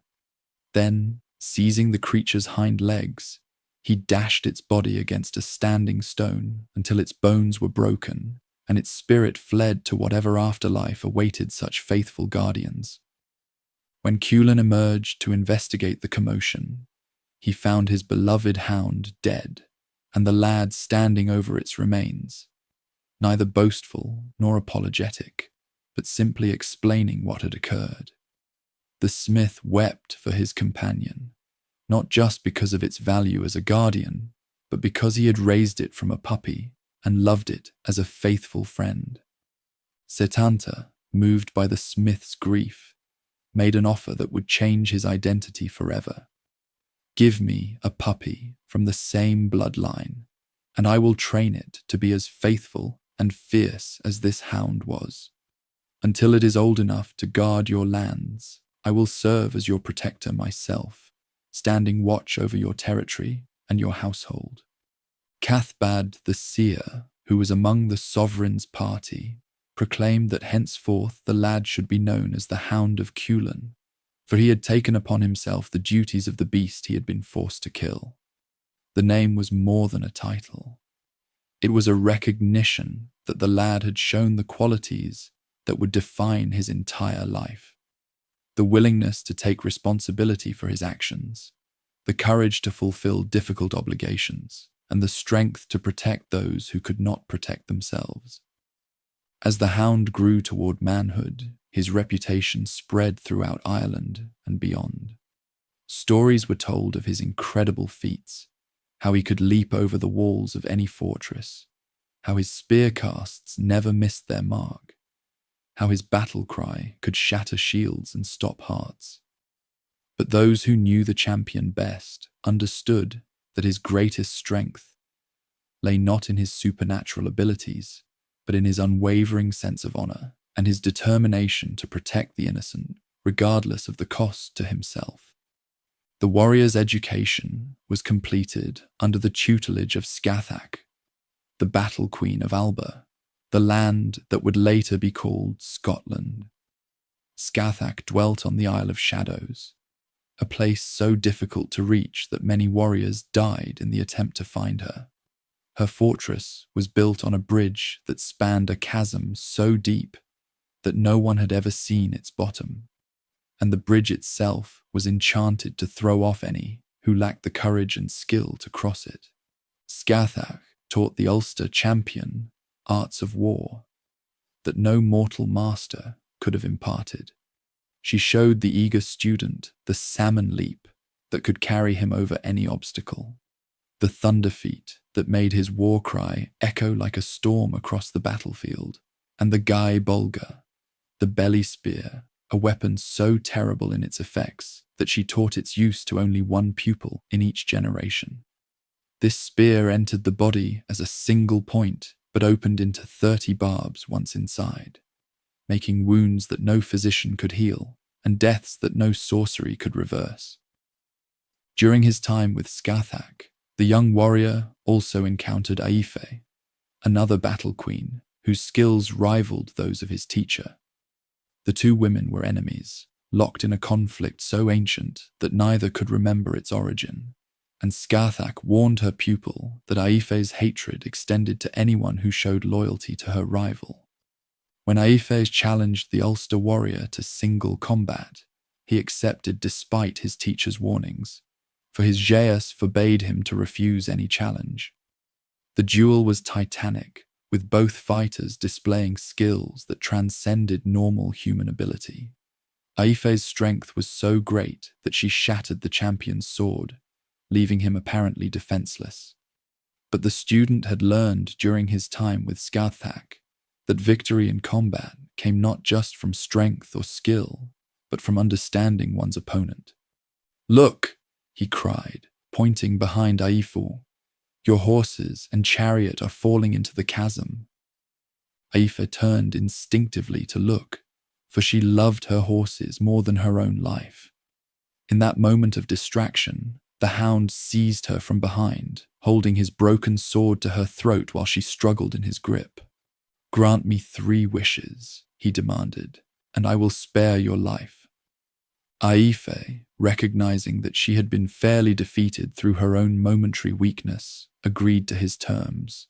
His first wish was that she make peace with Scathach, ending their ancient feud. His second was that she provide him with hospitality and friendship during the remainder of his stay in Alba. His third wish surprised even the warrior as he spoke it, that she bear him a son. Aife agreed to all 3 conditions, and from their brief union came a lad whom they named Connla. Before leaving Alba, the father gave his lover a golden ring and taught the child 3 geas that would govern his life. He must never give way to any single warrior. He must never refuse a challenge, and he must never reveal his name to anyone who demanded it. These geas, spoken in love and pride, would eventually lead to the greatest tragedy of the champion's life. For fate has a way of turning our greatest gifts into the instruments of our deepest sorrows. When the hound returned to the northern kingdom, he found a realm on the brink of its greatest trial. Queen Medb of Connaught, ambitious and ruthless, had conceived a plan that would test every lesson the hero had learned and every bond that tied him to his people. She had heard tales of the brown bull of Cooley, a creature of such magnificence that possession of it would establish her supremacy over all the other rulers of Ireland. The Tyne Bo Cuailnge, the cattle raid of Cooley, began not as a war, but as a negotiation that went wrong. Medba sent envoys to Ulster, requesting the loan of the brown bull for a year, offering generous compensation and promising its safe return. But the bull's owner, swayed by too much wine and too little wisdom, boasted that even if Medby took the beast by force, she would never keep it, for Ulster's warriors would reclaim it along with Medby's head as a trophy. This insult provided Medb with the excuse she needed for the invasion she had been planning all along. She assembled the largest army Ireland had ever seen, drawing warriors from every province except Ulster itself. Her forces included champions whose names were legends, sorcerers whose spells could turn day to night, and mercenaries from lands so distant that their weapons and tactics were unknown to Ulster's defenders. But Ulster lay under a curse that would make Medb's task easier than she had dared hope. During the reign of Conchobar's predecessor, a mysterious woman named Marsha had been forced to race against the king's fastest horses while pregnant, to prove her claim that she could outrun any steed in Ireland. She won the race, but collapsed in childbirth at the finish line, dying as she delivered twins. With her last breath, she cursed the men of Ulster, declaring that in their hour of greatest need, they would suffer the pangs of childbirth for 5 days and 4 nights, leaving them helpless as newborns. When Medb's vast army crossed into Ulster, the curse took effect exactly as Marcha had prophesied. Every warrior in the kingdom was struck down by crippling pains that left them unable to lift a sword or mount a horse. Only Chulainn remained unaffected. Some said because his celestial heritage made him immune to mortal curses. Others because he was still too young to be considered a full man when the curse was spoken. Alone among Ulster's champions, Chulainn rode out to meet an army that outnumbered him thousands to one. His charioteer, Laeg, protested that even the greatest hero could not hope to defeat such overwhelming odds, but Chulainn replied that he would rather die fighting than live to see Ulster conquered through his inaction. The hero's strategy was brilliant in its simplicity. He would invoke the ancient laws of single combat, challenging Medb's champions one by one to duels at the ford, where the army must cross into Ulster. By the customs that governed warfare, no army could advance while their champion was engaged in single combat, and the death of a champion required a day of mourning before another could take his place. Day after day, champion after champion faced Chulainn at the ford. Some were skilled beyond normal human ability, others possessed magical weapons or supernatural strength, but none could stand against the young hero's combination of training, courage, and otherworldly power. His Riastrad became a terror to behold. When the battle fury took him, his body transformed into something that was more force of nature than human being. One eye sank back into his head until it was no larger than a needle's eye, while the other bulged out like a cauldron large enough to hold a calf. His mouth stretched from ear to ear, revealing teeth that gleamed like a wolf's fangs. His hair stood on end, each strand tipped with a spark of fire, while a pillar of blood shot up from the crown of his head like a geyser. The very ground trembled beneath his feet, and horses fled in terror at his approach. In this transformed state, Chulainn's strength became truly supernatural. He could leap over the tallest warriors as easily as stepping over a puddle. His spear casts flew with such force that they could pierce a dozen men at once. His sword moved so quickly that it seemed to be in multiple places simultaneously, and his war cry could shatter stone and stop the hearts of cowards. Yet even as he won victory after victory, Chulainn felt the weight of his isolation growing heavier. He was fighting not just for Ulster, but for everything he held dear: his king, his foster brothers, his homeland itself. The knowledge that he stood alone against an army that seemed to replenish itself endlessly would have broken a lesser spirit, but Chulainn drew strength from his very loneliness, transforming it into a fierce determination that nothing could break. The climax of his ordeal came when Medb, growing desperate as her champions fell one by one, sent Fergus MacRoich to face him.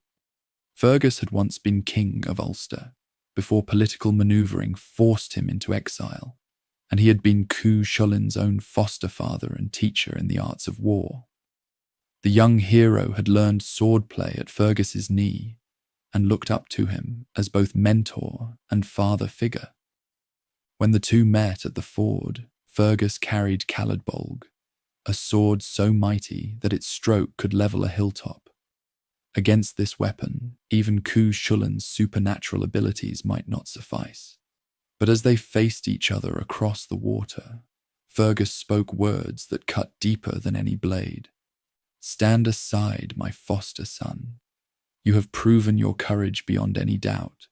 Let me pass, and I swear by my sword that when you have need of me, I will return the favor threefold."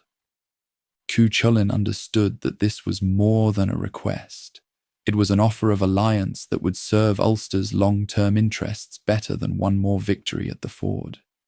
With tears streaming down his face, he stepped aside and allowed his beloved foster father to pass, accepting the shame of apparent defeat in order to secure a greater good. Medb's army poured across the ford, but their victory was short-lived. The curse on Ulster's warriors was beginning to lift, and King Conchobar's forces were stirring to action. Moreover, the brown bull itself had its own ideas about who should possess it. When Medba's men finally captured the creature, it immediately broke free and began a rampage that cost her more warriors than all of Chulainn's victories combined. The final battle of the Tyne was fought on the plain of Garak, where the armies of 4 provinces clashed in combat that seemed to shake the very foundations of the earth. Chulainn, no longer alone, fought alongside his recovered kinsman, with a joy that made his previous feats seem pale by comparison. The tide turned decisively when Fergus, honouring his promise, withdrew his forces at the crucial moment, leaving Medby's flank exposed and her defeat inevitable. But victory came at a terrible price. During the final assault, a young warrior approached Chulainn's position, demanding single combat. The stranger was tall and proud, with golden hair and bearing that marked him as nobility, but he wore no emblems that would identify his heritage or allegiance. "What is your name?" Chulainn called across the space between them. "I am forbidden to give my name to any man," the youth replied, raising his spear in challenge. "Then you will die nameless," Chulainn responded, though something about the young warrior stirred a memory he could not quite place. The duel that followed was the most evenly matched of Chulainn's career. The stranger fought with skills that seemed familiar, techniques that reminded the hero of his own training under Scathach.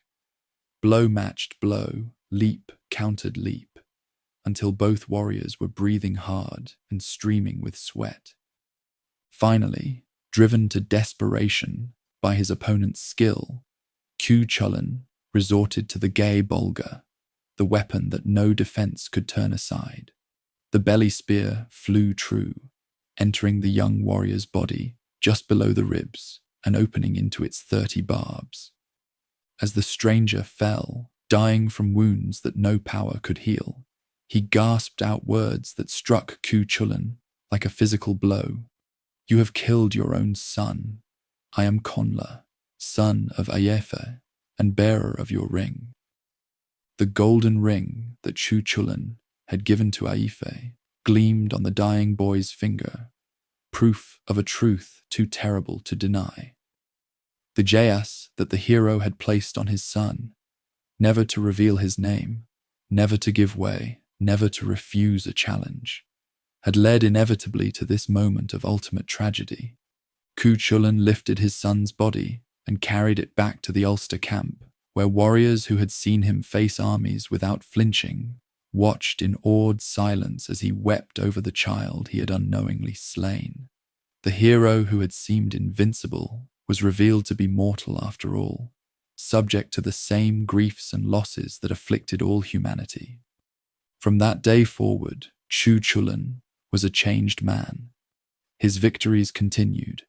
Indeed, his fame spread to every corner of the Celtic lands, but those who knew him best could see that something vital had gone out of him. He still fought with unmatched skill and supernatural fury, but there was a recklessness in his actions that suggested a man who no longer feared death, but perhaps welcomed it. The seeds of his doom had been planted, and they would grow in the shadows of his glory, until the day came when enemies who could not defeat him in fair combat would use treachery and dark sorcery to bring about the end that he had been moving toward, since the moment he took upon himself the name of the hound he had killed to save a smithy's honour. Chulainn's story became the template for all the heroes who would follow, establishing the eternal pattern of the warrior who achieves immortal fame through deeds that lead inevitably to tragedy.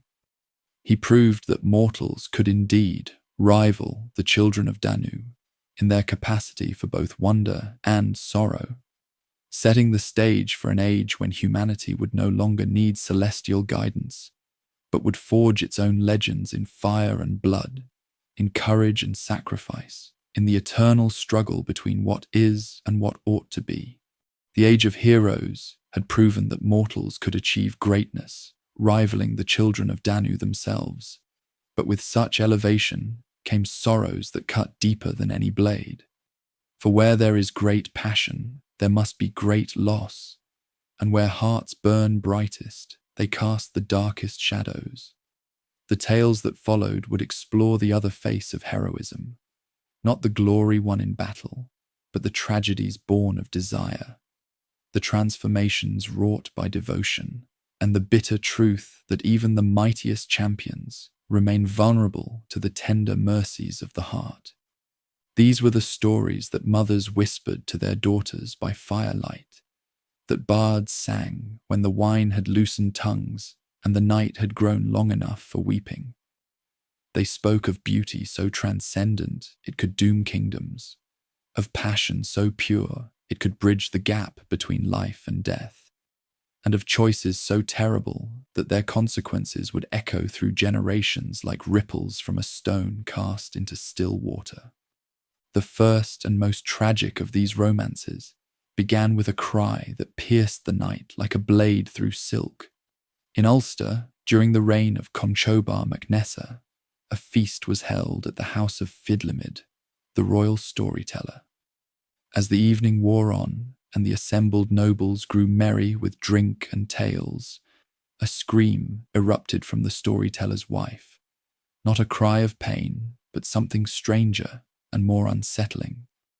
The sound seemed to come from her womb itself, as if the unborn child within her was already lamenting some future sorrow. The guests fell silent, wine cups frozen halfway to their lips, while Cathbad the seer pressed his ear to the woman's belly.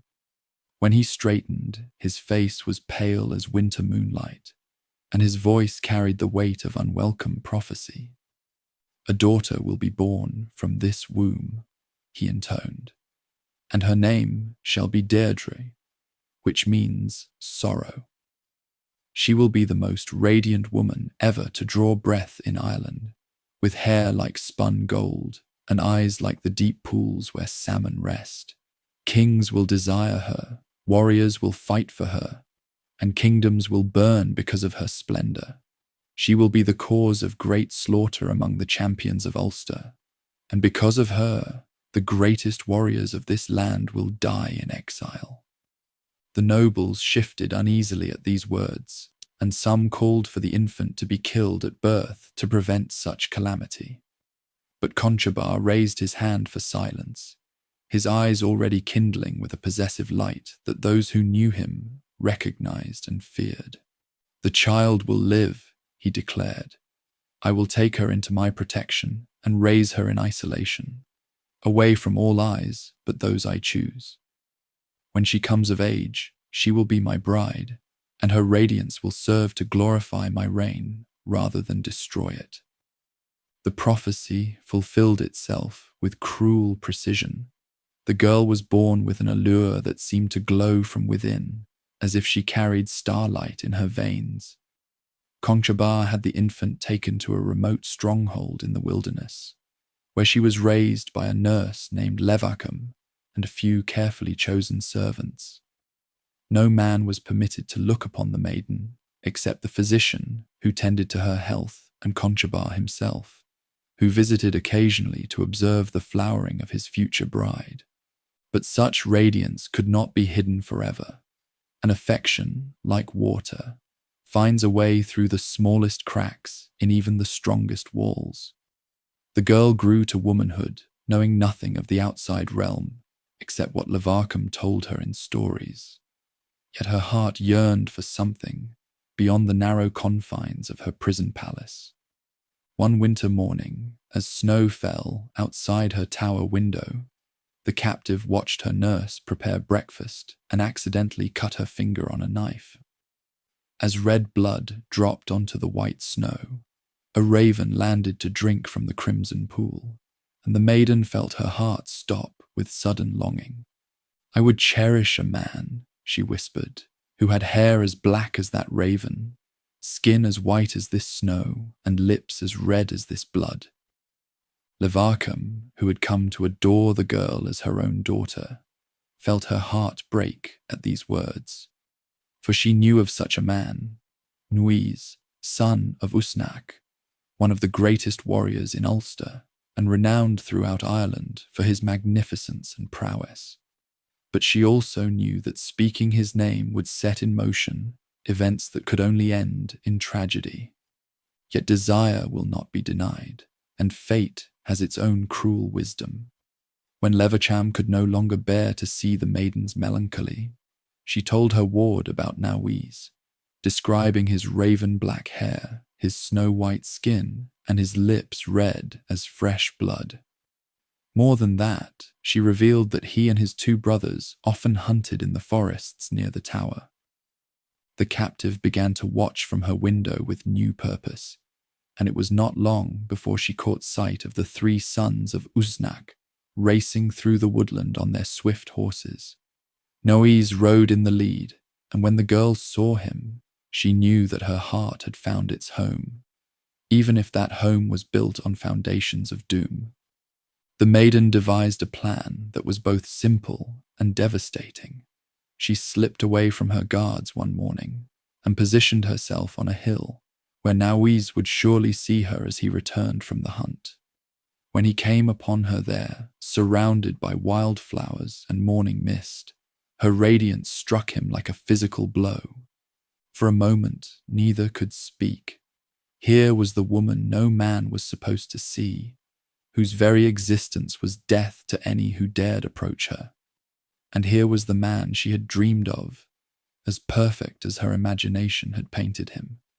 Between them lay a choice that would reshape the fate of Ulster: safety and duty on one side, passion and destruction on the other. "I know who you are," Nuis said finally, his voice rough with emotion, "and I know what loving you will cost." "Then you know also," the maiden replied, "that some prices are worth paying."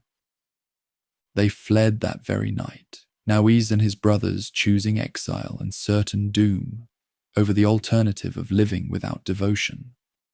With them went the girl, finally free from her tower, but bound now by chains of gold that were stronger than any iron, the knowledge that their happiness was built on Ulster's sorrow. The exiles made their way to Alba, where they were welcomed by sympathetic chieftains who had heard tales of their plight.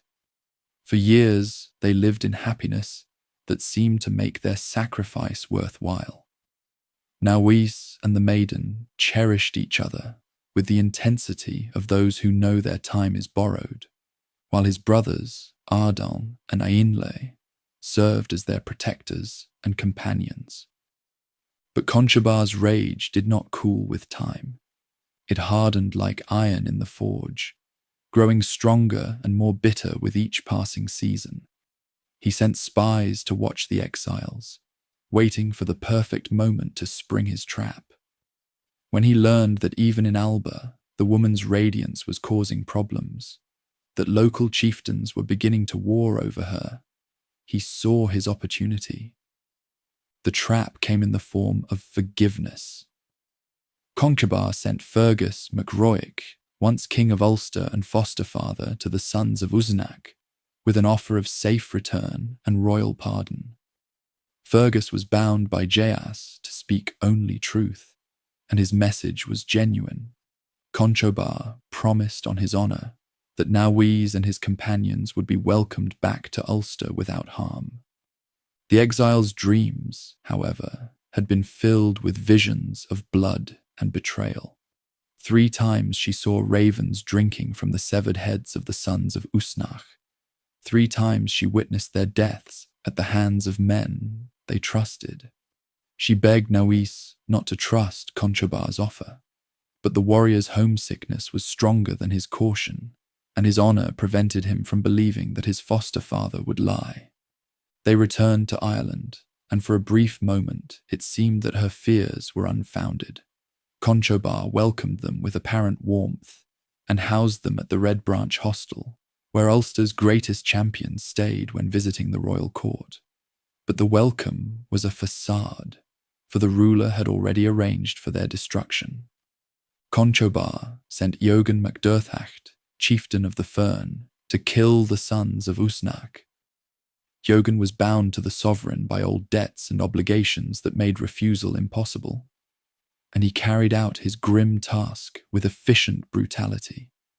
He thrust his spear through Nose's back with such force that it broke the warrior's spine, while his men struck down Ardon and Ainlers before they could draw their weapons. The maiden threw herself upon Nose's body, and her keening rose above the sounds of battle like the cry of a banshee. Her lament was so piercing, so filled with anguish, that it was said to have cracked the stones of the hostel and caused birds to fall dead from the sky. In her grief, she spoke words that would be remembered as long as men told stories. My beloved was like a branch heavy with bloom, and our happiness like a flame that burned too bright to last. Now the branch is broken and the flame is quenched, and I am left with nothing but the ashes of what was and the memory of what might have been. Conchobar took the woman into his household, as he had always planned, but her spirit was broken beyond repair. She would not eat, would not speak, would barely acknowledge his presence. For a full year, she lived as a ghost in the royal palace, her radiance intact, but her soul departed to whatever realm Nowise had entered. Finally, in a moment of calculated cruelty, Conchobar asked her who she hated most in all existence. You, she replied without hesitation, and Eogan MacDurthacht who killed my beloved. Then you shall spend a year with Eogan, Conchobar declared, and perhaps that will teach you to appreciate my kindness. But as they travelled to Eogan's territory, the broken woman saw her chance for escape. When their chariot approached a rocky outcrop, she threw herself from the vehicle with such force that her head struck the stone, and her neck broke instantly. Her death was as swift and final as her passion had been intense and doomed. This tragedy became the first of the 3 sorrows of storytelling, but it was far from the last tale of devotion that brought destruction in its wake. In the forests of Leinster, another romance was unfolding that would prove equally devastating and equally irresistible to those who heard it sung by the fireside. Grain, daughter of Cormac MacAirt, High King of Ireland, was renowned for her radiance and her fierce independence. Unlike the maiden of Ulster, who had been raised in isolation, this princess had grown up in the centre of royal power, learning statecraft and diplomacy alongside poetry and music. She was a woman who expected to choose her own fate, not have it chosen for her by fathers or kings. When Cormac decided to cement an alliance with the Fianna, Ireland's elite warrior band, he arranged for his daughter to marry their leader, Finn MacCumhail. The Fianna captain was a legend in his own lifetime, a warrior poet whose deeds were already sung from one end of Ireland to the other. But he was also aging, his hair silver white and his face lined with the scars of countless battles, while the princess was in the full flower of her youth. At the betrothal feast, the bride-to-be looked upon her intended husband and felt only revulsion. The captain was honourable, brave and wise, but he was also old enough to be her father, and she could not reconcile herself to a loveless marriage, even one that would make her the most powerful woman in Ireland outside the royal houses. Her gaze wandered across the assembled warriors and settled upon Diarmuid Ua Dwybshne, the captain's lieutenant and one of the handsomest men in all the Celtic lands. The young warrior bore upon his forehead the enchantment spot, a mark placed there by a young woman of the Cedar that made him irresistible to any female who looked upon it. He was also bound by absolute loyalty to his leader, who had raised him from childhood and treated him as a beloved son. As the feast continued and wine loosened tongues, The princess rose from her place and moved through the hall with a drinking horn, offering toasts to the assembled guests. But the wine she served to certain warriors, including the captain and most of his officers, was drugged with herbs that brought deep sleep. Only the lieutenant and a few others remained awake when she finally revealed her purpose. Diamwyd ua dwibn, she said, her voice carrying the formal cadence of a legal pronouncement. I place you under Jeas as a warrior and as a man of honor. You will take me away from this place and from this unwanted marriage. You will protect me from all who would force me to return, and you will cherish me as I will cherish you. The Jeas settled upon the young warrior like chains of gold, beautiful but unbreakable. He was trapped between competing loyalties, his devotion to his foster father, who had been father and brother to him, and the magical compulsion that now bound him to the princess. To refuse would violate his honor as a warrior, but to accept would make him the betrayer of everything he held most dear. You ask me to choose between my foster father and my Jeas, he said, his voice heavy with anguish. Either choice will destroy me.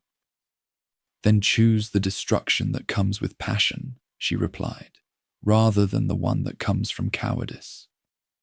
They fled into the night, beginning a pursuit that would last for 16 years and cover every corner of Ireland.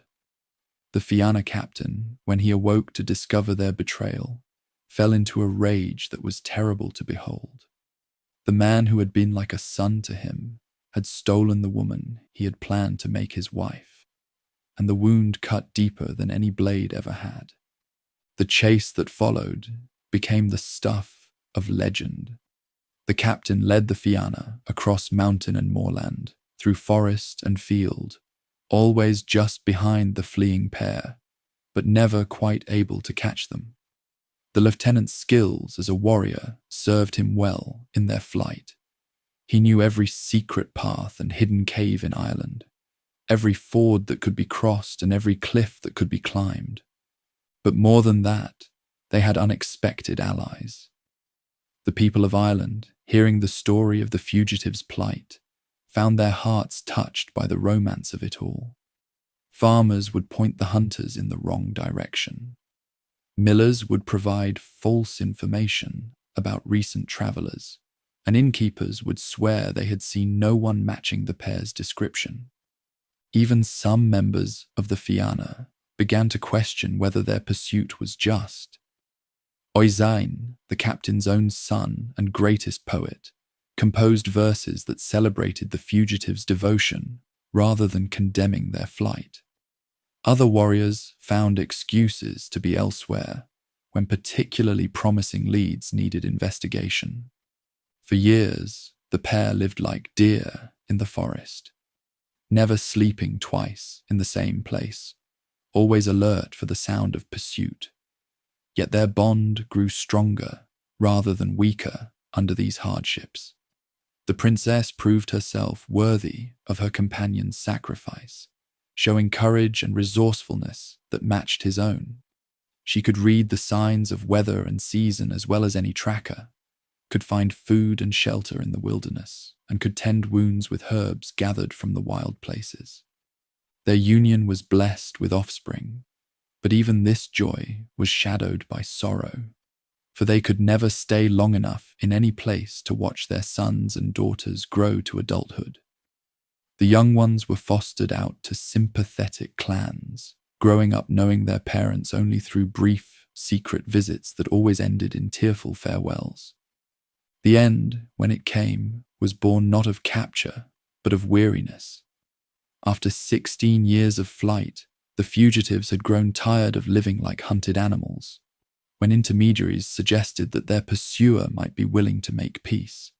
They agreed to negotiations that took place under the guarantee of hospitality. The reconciliation was genuine, or seemed so. The captain embraced his former lieutenant as a long-lost son, spoke kindly to the princess, and declared that the past was forgiven and forgotten. The pair were granted lands in Sligo, where they could live openly as husband and wife, raising their offspring and taking their place among Ireland's nobility. For several years, peace reigned. The couple built a fine stronghold, raised their young ones, and even entertained their former pursuer as an honoured guest. It seemed that devotion had triumphed over vengeance, that forgiveness was stronger than betrayal. But beneath the captain's apparent magnanimity, resentment still burned like banked coals. His opportunity for revenge came when a magical boar appeared on Ben Bulben, a mountain near the couple's lands. This was no ordinary beast, but a creature of the Otherworld, sent by forces that understood the secret weaknesses of heroes. The boar was the lieutenant's half-brother, transformed by sorcery in their youth, but retaining enough human intelligence to hate the warrior who had received all their father's attention. More than that, the young man was under Geas never to hunt boar, for it had been prophesied that such a beast would be the cause of his death. When the captain organized a great hunt to destroy the creature, he invited his former lieutenant to join the party. The warrior knew it was a trap. His wife begged him to stay away, and his own instincts screamed warnings, but his honor would not permit him to refuse. To decline would be to admit fear, and that was something he could not do. The hunt was fierce and terrible, with the boar proving more cunning and dangerous than any natural animal. It killed several of the Fianna before the lieutenant finally cornered it on a narrow ledge high on Ben Bulben's slopes. The duel that followed was desperate and brutal, ending only when the warrior managed to drive his sword through the creature's heart. But even in death, the boar had its revenge. Its bristles were like poisoned needles, and as the warrior examined his kill, one of them pierced his foot. The venom spread through his body with supernatural speed, and he collapsed, dying on the mountainside. The captain possessed the gift of healing. Water drunk from his hands could remedy any wound or poison. As his former lieutenant lay gasping his life away, the dying man begged his old leader for this aid. Twice the captain approached the nearby stream. Twice he cupped water in his palms, and twice he let it trickle away before reaching the fallen warrior. On the third attempt, moved perhaps by the pleas of his own men, or by some last stirring of the affection he had once felt for his lieutenant, the captain actually brought the water to the dying man's lips. But it was too late. Life had already fled, and even magical healing could not recall a spirit that had crossed into the realm of the dead. The princess's grief was terrible to behold, but it transformed into something even more frightening. Cold, calculating hatred that burned with the intensity of her former passion. She sent her sons to be trained in arms by the captain's enemies, and spent years gathering allies for the revenge she planned. When her boys came of age, she sent them to challenge their father's killer to single combat, one by one. The old hero survived these duels, but each victory cost him something vital. To kill the sons of the woman he had once desired, young men who might have been his own in another life, was a burden that weighed on his soul like stones. When death finally claimed him, some said it was not age or battle that took him, but the accumulated sorrow of too many unnecessary tragedies. But not all tales of transformation ended in death and sorrow. In the mists that shrouded Ireland's western coast, another story was unfolding, one that spoke to different truths about affection and loss, about the prices we pay for magnificence and the gifts that come disguised as afflictions. The offspring of Lear were born into privilege and power that seemed to guarantee happiness. Their father was one of the greatest of the Tuatha de Danann, lord of all the waters that surrounded Ireland, and master of the white horses that were the foam-capped waves. Their mother, Aob, was renowned for her gentleness and wisdom, and the four young ones, Aod, Fiannuala, Fiachra, and Con, grew up knowing only affection and laughter. But happiness built on perfection is fragile. And when Eob died in childbirth with her fifth child, the family's joy died with her. Lear, crazed with grief, neglected his offspring and his duties, lost in mourning for the woman who had been the center of his existence. To help his brother heal, Bodb Dearg, High King of the Tuatha de Danann, arranged for Lear to marry Eob's sister, Elwaif. The new marriage was meant to provide the young ones with a mother and their father, with a companion who would help him through his grief. For a time, it seemed the plan had worked. The stepmother cherished the siblings as if they were her own, and their father began to emerge from his melancholy. But jealousy is a poison that grows stronger with time, and the new wife began to resent the devotion that her husband showered upon his offspring. In his eyes, they were living reminders of his beloved first wife, and he treasured them in ways that made his second spouse feel like an outsider in her own home. The young ones, innocent of any wrongdoing, became the focus of a hatred that grew more twisted with each passing day. The stepmother's transformation from caring guardian to vengeful sorceress was gradual, marked by small cruelties that escalated over time. She began to speak harshly to the siblings, to find fault with everything they did, to poison their father's mind against them with lies and half-truths.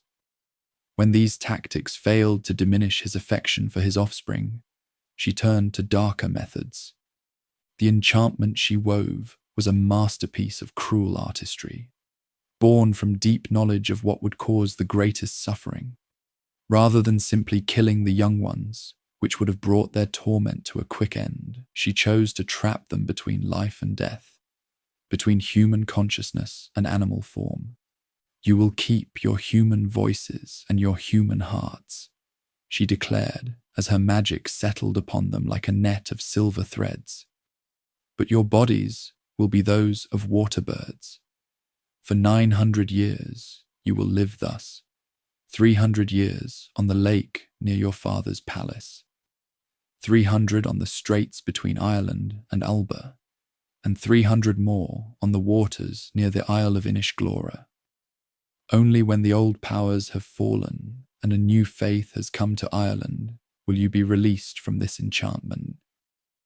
The transformation was immediate and agonizing. Flesh became feathers, arms became wings, voices became the haunting calls of the great white birds. Yet their minds remained human, trapped in forms that could no longer embrace their father or speak the words that might bring comfort in their distress. Their father's grief when he discovered what had befallen his offspring was beyond description. He banished the stepmother to wander the earth as a demon of the air, but no power could undo what she had wrought. The spell was too strong, woven from genuine pain and twisted affection, that gave it a strength no simple magic could possess. For 3 centuries, the transformed siblings lived on Lough Derrabara, near their father's palace. During this time, they were not entirely without comfort, for their supernatural singing drew visitors from across Ireland and beyond. Their voices, enhanced by magic, could heal sickness, ease sorrow, and bring peace to troubled hearts. Warriors laid down their weapons to listen, rivals found their quarrels forgotten, and even the hardest hearts were moved to tears by the magnificence of their lament. But as the years passed, the siblings began to feel the weight of their imprisonment.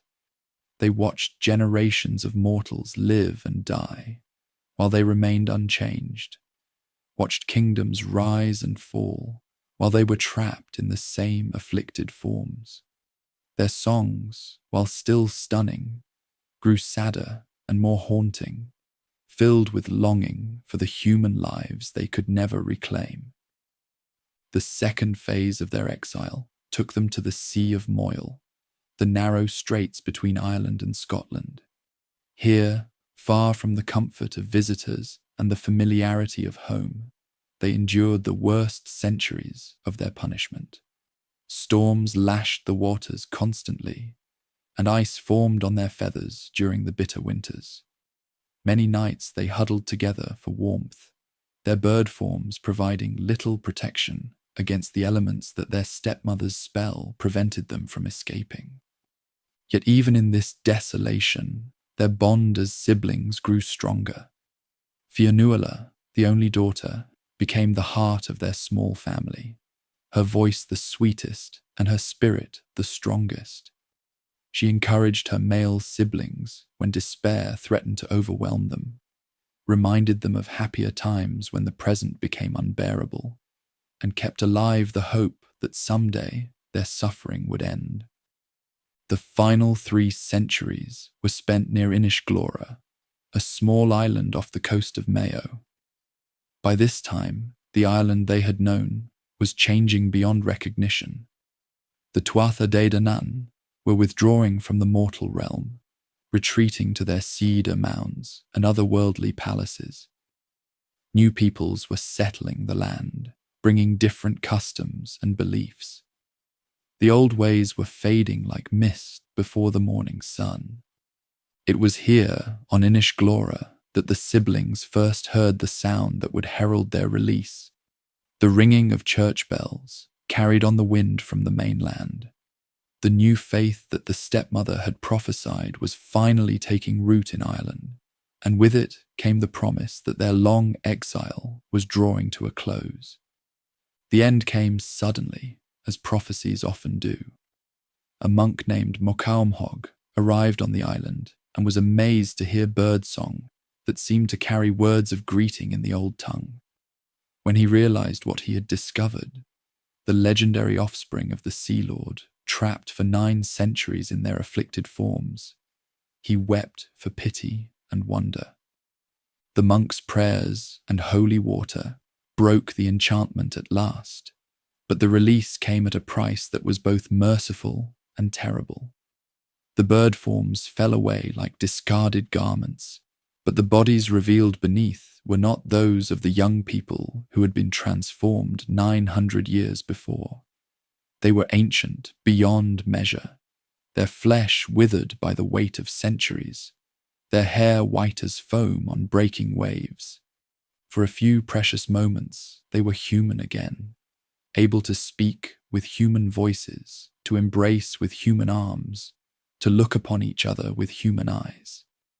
Fionnuala's first words were a blessing upon the monk who had freed them. Her last were words of affection for the male siblings who had shared her long exile. Then, as gently as autumn leaves falling from their trees, the ancient siblings crumbled to dust, their spirits finally free to journey to whatever realm awaited them beyond the reach of spells and transformations. Mocaumhog buried their remains beneath a single stone and carved upon it the story of their long suffering and final release. But their legacy lived on in the songs they had sung during their centuries of exile. Every musician in Ireland learned their melodies, every poet memorized their words, and every parent used their story to teach young ones about the power of devotion to endure even the cruelest trials. The offspring of the Sea Lord had paid a terrible price for their stepmother's jealousy, but they had also given Ireland something precious, proof that the human spirit, however transformed or constrained, can never truly be broken. These tales of passion and transformation became the heart of Ireland's storytelling tradition, passed down through generations like precious heirlooms. They spoke to truths that went deeper than history or politics, truths about the nature of affection itself, about the prices we pay for magnificence, about the changes that shape us all. In them, the people of Ireland found reflections of their own struggles and dreams, their own capacity for both great devotion and great sorrow. The age of heroes was ending, but these stories ensured that its lessons would endure. They showed that even in a realm where magic was fading, and the old certainties were crumbling. The human heart remained capable of achieving wonders that no sword could win and no crown could command. Passion might bring tragedy, radiance might be an affliction, and transformation might come at a price too terrible to contemplate. But in the end, it was these very vulnerabilities that made mortals worthy heirs to the children of Danu. Across the Western Sea, in the mountainous realm that would later be called Wales, another branch of the Celtic tree was weaving its own tapestries of wonder and sorrow. These were the tales preserved in the Mabinogion, stories that shared the same mythic DNA as Ireland's great cycles, yet possessed their own distinctive voice, darker perhaps, more enigmatic, filled with transformations so profound they challenged the very boundaries separating dream from waking, possible from impossible. The storytellers of this land understood truths that their Irish cousins had only glimpsed, that reality itself was fluid, that identity could shift like smoke in the wind, and that the greatest magic lay not in wielding power, but in understanding the deep currents that connected all things. Where Irish tales often celebrated individual heroism, these Western stories explored the web of relationship and obligation that bound mortals to each other and to the land itself. The 4 branches of the Mabinogi formed the heart of this tradition, each branch representing a different aspect of the eternal cycle that governed both human and divine existence. These were not mere entertainment, but initiation stories, maps of the soul's journey through landscapes of power, responsibility, sacrifice, and redemption. The first branch began with a prince whose very name meant sense or wisdom, though like many heroes, he would have to earn his title through trials that tested more than his courage. This ruler's adventure began, as so many Celtic tales did, with a hunt that led far from familiar territory into the borderlands where the ordinary realm pressed against the domain of mystery. While pursuing a stag through the forests of his province, the prince came upon a pack of hounds, unlike any he had ever seen. Their coats were brilliant white, but their ears were red as fresh blood, the traditional colouring of creatures from Andublin, the Otherworld. These supernatural hounds had brought down the stag, but the prince, in his arrogance, drove them away and set his own pack upon the kill. This act of discourtesy did not go unnoticed. As the hunter prepared to claim the stag, a horseman emerged from the shadows of the forest, a figure of such nobility and power that the very air seemed to shimmer around his presence. This was Arawn, Lord of Anwen, one of the most mysterious and complex figures in the mythology of this mountainous land. Unlike the chaotic Fomorians of Irish tradition, Arawn represented supernatural order that paralleled but differed from human governance. "You have acted without honour," Arawn declared, his voice carrying the weight of judgment. "You have stolen my hound's rightful prey and shown discourtesy to one whose rank far exceeds your own." The prince, recognizing both his error and the supernatural nature of his accuser, bowed his head in acknowledgement. "What recompense would satisfy you, Lord? I acted in ignorance, not malice." Arawn's proposal was as unexpected as it was perilous. "For 1 year, you will take my form and rule in my place in Mabinogion, while I take yours and govern your lands. You will face a trial that I cannot, a single combat against Hafgan, my enemy, whose name means summer white. But know this, you must strike only once, for a second blow will restore all his strength and make victory impossible." The exchange was more than magical disguise. It was a complete transformation of identity. When the prince looked upon his reflection, he saw Arawn's face staring back. His voice carried different cadences, his movements held supernatural grace, and his very thoughts seemed touched by the wisdom of ages. Yet beneath this divine exterior, his essential self remained unchanged, creating a tension that would define the entire year of his exile. In Anwn, the transformed ruler discovered a realm that operated by rules subtly different from those of the human world. Time moved strangely. Days passed like hours, yet each experience was invested with significance that lingered far longer than normal memory. The court he governed was populated by beings of terrible beauty and complex motivations, creatures who honored their sovereign while testing his worthiness with every interaction. The queen of this realm, Arawn's own wife, became perhaps the greatest trial. Each night she lay beside the disguised prince in the royal chamber, her beauty so transcendent that human men had died merely from glimpsing her face. Yet the temporary ruler, bound by honor and the obligations of his position, never once touched her or spoke beyond the courtesies required by protocol. Each dawn he rose and turned away, preserving both his integrity and that of his supernatural host. For an entire year, the prince ruled Anwn with wisdom and restraint, earning the respect of its inhabitants while never forgetting that he was merely a steward of another's authority. He learned the intricate laws that governed the supernatural realm, mediated disputes involving beings whose motivations were alien to human understanding, and prepared for the confrontation that would determine not only his own fate, but the balance of power in the divine world. The battle with Halfdan took place at a ford that existed simultaneously in multiple realms, its waters reflecting not just the combatants, but all their possible futures. Halfdan appeared as expected, a warrior whose very presence seemed to drain warmth from the air, whose weapons gleamed with frost that never melted, whose armor was formed from crystallized winter itself. "So," Halfdan called across the water, "Arawn sends a champion in his place. Do you know, human, what you risk in facing me?" "I know that some battles cannot be avoided," the prince replied, "and that honor matters more than survival." The duel was brief but intense.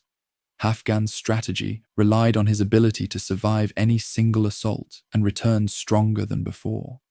But the disguised ruler had learned patience during his year in Anwen. He waited for the perfect opening, then struck once with all his strength and skill. His blade, empowered by Arawn's magic and his own earned authority, pierced Halfdan's armor and found his heart.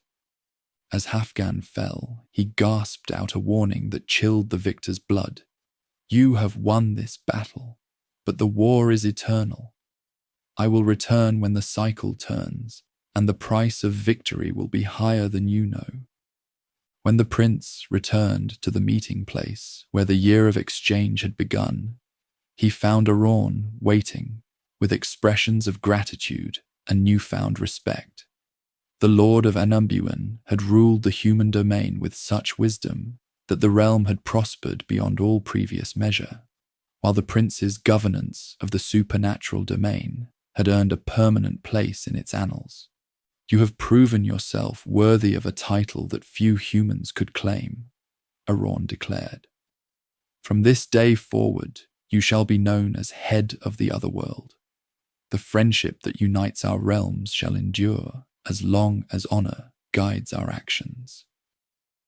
But the true significance of this adventure would only become apparent in the events that followed. The prince had gained more than supernatural allies. He had earned the right to move among worlds, to serve as a bridge linking human and divine. This ability would prove crucial when he encountered the woman who would become both his greatest blessing and the source of trials that would test everything he had learned. The lady first appeared to the prince as he sat upon the mound of Arbeth, a hill near his palace where anyone who took position could expect to witness either a wonder or receive wounds. She rode a white horse that moved with such perfect grace that it seemed to float rather than gallop, her beauty so supernatural that the prince knew immediately she was no human woman. What struck the ruler most forcefully was not just her magnificence, but the ineffable sadness that surrounded her like a cloak. Here was a being of power and dignity, yet her eyes held sorrows that human hearts could barely comprehend. When she passed without acknowledging his presence, the prince felt as though the light had gone out of the world.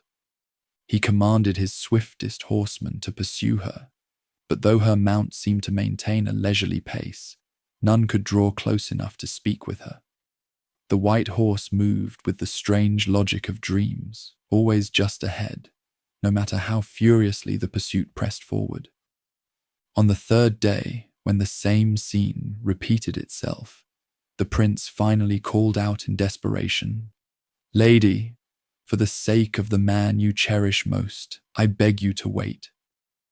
At these words, the rider's horse stopped immediately, and she turned to face the prince with a smile that was both welcoming and tinged with infinite melancholy. "It would have been more courteous to ask earlier," she said, her voice carrying harmonics that suggested vast spaces and endless time. "I have been hoping for this conversation for longer than you might imagine." She revealed herself as a noblewoman of the Otherworld who had been promised in marriage to Gwal Fab Clud, a suitor she despised. She had come seeking the prince specifically, having heard of his honour and his friendship with Arawn, hoping that he might offer her an alternative to the loveless union that awaited her. Their courtship was unlike anything in human experience. The lady could appear and disappear at will, sometimes arriving in forms that challenged the eye's ability to process what it saw. She might manifest as a bird whose song could heal broken hearts, or as a woman whose beauty seemed to shift from human to something far more transcendent. When the prince asked for her hand in marriage, the noblewoman agreed, but she warned that their union would not be without complications. "Gwal will not accept the loss of his intended bride without contest," she explained. "You must be clever as well as brave, for he possesses powers that mere swordplay cannot overcome." The wedding feast became a battlefield of wits rather than steel. Gwal appeared as expected, but instead of challenging his rival to combat, he employed the laws of hospitality as weapons. Approaching the prince during the height of the celebration, he made a request that seemed harmless but carried deadly implications. "Noble prince," Gwal said with false courtesy, "I come as a petitioner seeking your generosity. Grant me a boon as befits your reputation for honor." The ruler, made careless by wine and happiness, rashly agreed before learning what the request might be.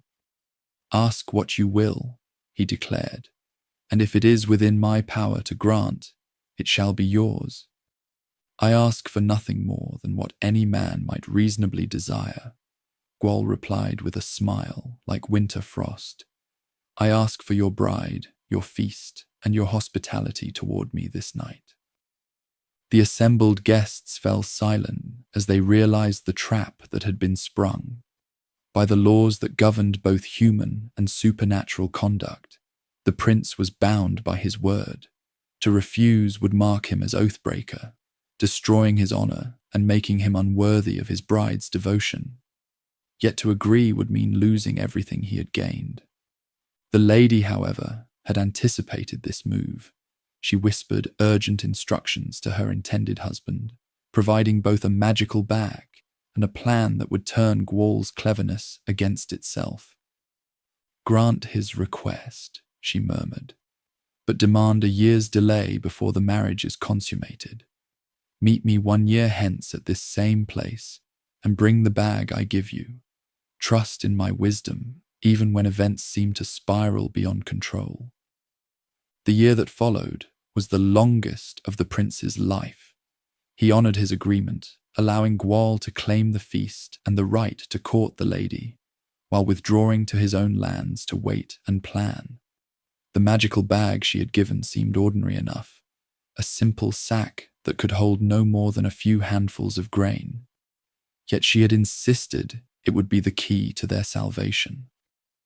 When the appointed night arrived, the prince disguised himself as a beggar and approached the hall where Gwawl was celebrating his impending triumph. Following his beloved's instructions precisely, he interrupted the festivities by approaching the high table with his bag in hand. "Noble lord," he said in the wheedling voice of a professional mendicant, "I come seeking your well-known generosity. I ask only that you fill this humble bag with food, that I might not go hungry this night." Gwawl, eager to display his magnanimity before the assembled guests, commanded his servants to fill the beggar's sack. But no matter how much food they poured into the bag, it remained as empty as before.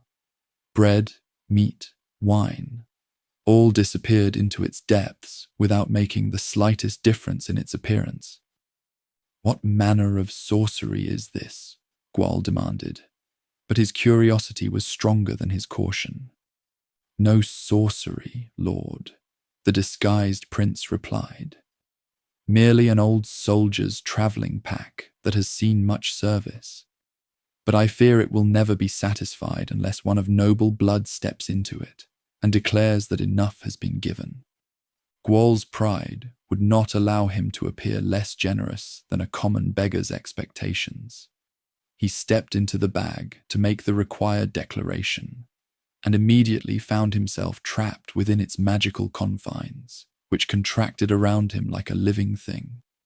The prince's men, who had been waiting in concealment, rushed into the hall at their lord's signal. They tied the bag securely and began a game they called Badger in the Bag, striking the captive Gwawl with sticks while he howled and pleaded for release. "Enough," the lady commanded, her voice cutting through the celebration like a blade. "This is not seemly behavior for noble men."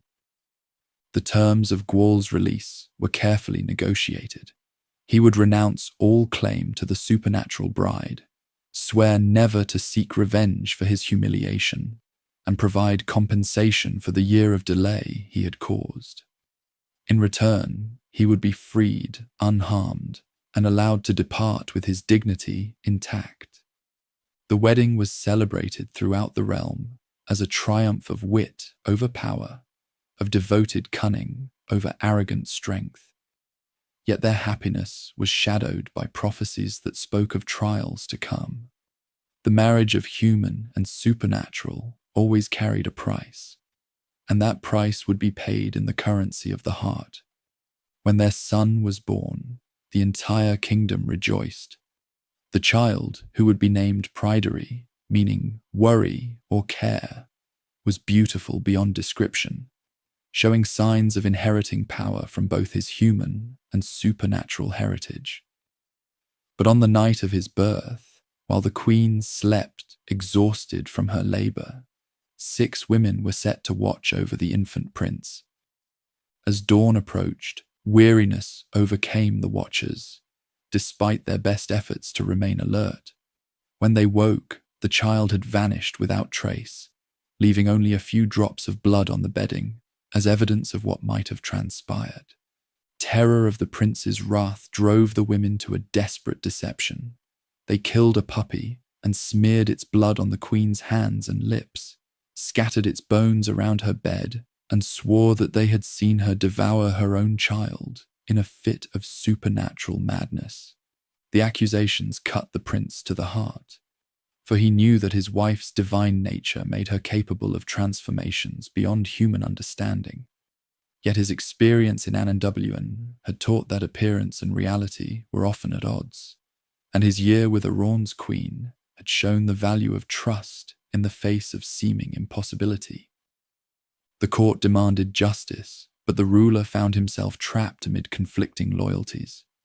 To believe his wife was to declare his nobles and servants liars. To accept their testimony was to condemn the woman he cherished above all else. The solution he chose satisfied no one, but preserved both truth and compassion. Rather than divorce his queen or demand her execution, The prince decreed that she would accept punishment that acknowledged the accusations while allowing for her eventual vindication. For 7 years, she would sit beside the mounting block outside the palace gates, offering to carry visitors on her back like a horse while confessing to the crime of which she was accused. This punishment was both humiliation and hidden honor, for it placed the queen in the position of a beast of burden, while simultaneously making her the first person that every visitor to the court would encounter. Her grace and dignity under this trial gradually won the respect even of those who had condemned her, and her willingness to bear unjust accusation without bitterness became legendary throughout the realm. The truth was eventually revealed through events that demonstrated the interconnected nature of these mountain tales. In the eastern lands, a nobleman named Danann possessed a mare that foaled each May Eve, only to have her offspring mysteriously disappear before morning. Determined to solve this puzzle, Danann spent one May Eve watching in the stable, fully armed and alert. As the mare gave birth, a massive claw reached through the stable window to seize the newborn foal. Danann struck with his sword, severing the claw at the wrist, and heard a terrible cry of pain echo across the countryside. When he investigated, he found not only the rescued foal, but a human infant, beautiful beyond description and obviously of noble birth. Danann and his wife raised the child as their own, marveling at his rapid growth and supernatural abilities. By the age of 4, he was as developed as a normal child of 8, could tame any horse by speaking to it, and showed signs of inheriting powers that suggested divine heritage. As reports of the queen's punishment spread throughout the land, Danann began to see resemblances linking his adopted son and the lost prince. The child's features recalled both the ruler and his supernatural queen, and his abilities suggested the heritage of one born to rule. The reunion was joyous beyond description. The queen was vindicated, her son restored, and the family reunited after 7 years of separation and trial. Yet the experience had changed them all. Pryderi had grown up knowing himself as a foundling rather than a prince, learning humility and resourcefulness that would serve well in the trials ahead. His mother had discovered depths of strength and endurance she had not known she possessed. The prince had learned that true leadership sometimes required accepting injustice in service of greater truths. The second branch took up the tale years later, when Pryderi had become a man and inherited his father's throne. This segment explored the consequences of the connections forged in the first branch, showing how the actions of one generation echo through the next in patterns both inevitable and surprising. Branwen, sister to Bran the Blessed, was renowned as one of the 3 most beautiful women in Britain. Her marriage to Matholwch, King of Ireland, was intended to cement the alliance linking the 2 islands, but it became instead the source of a war that would devastate both realms and fundamentally alter the balance of power separating the human and divine domains. Bran himself was a figure of almost cosmic significance, a giant so vast that no building could contain his presence, no ship could carry him across water. When he travelled to Ireland to negotiate his sister's marriage, he waded across the Irish Sea with his court riding on his back, demonstrating power that transcended normal human limitations. The wedding seemed to promise a golden age of peace, linking the Celtic realms. Branwen's beauty was matched by her wisdom, Matholwch's desire for the alliance was genuine, and Bran's gifts to the Irish king included treasures that would have made any realm prosper. Among these gifts was a cauldron of rebirth, one of the 13 treasures of Britain, capable of restoring dead warriors to life. Though they would return without the power of speech, marked forever by their passage through death. But peace built on political marriage is fragile, and the seeds of destruction were sown by Efnisien, Branwen's half-brother, whose nature was as destructive as Bran's was creative.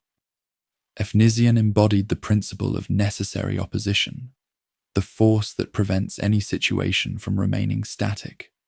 His interference in the marriage negotiations, his deliberate provocations, and his talent for finding the weakness in any agreement made conflict inevitable. The immediate cause of war came when Efnisien, insulted by not being consulted about his sister's marriage, mutilated Matholsh's horses in a fit of rage. This act violated every principle of hospitality and honor, turning what should have been a celebration into grounds for blood feud. Bran attempted to make recompense, offering gold and silver beyond counting, new horses to replace those destroyed, and personal guarantees of Ireland's honoured place among the realms of Britain.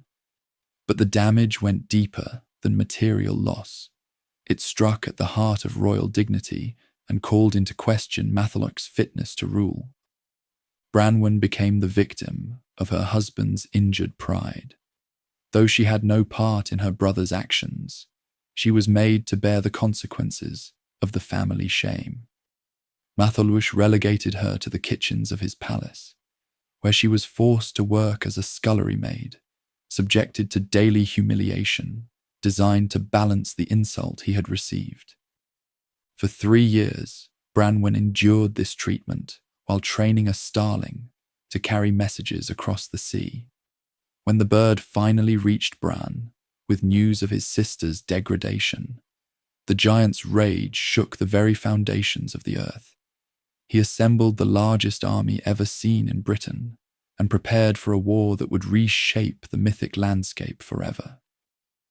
The invasion of Ireland was less a military campaign than a force of nature given purpose and direction. Bran himself served as a bridge for his army, lying across the Shannon River while thousands of warriors marched across his body.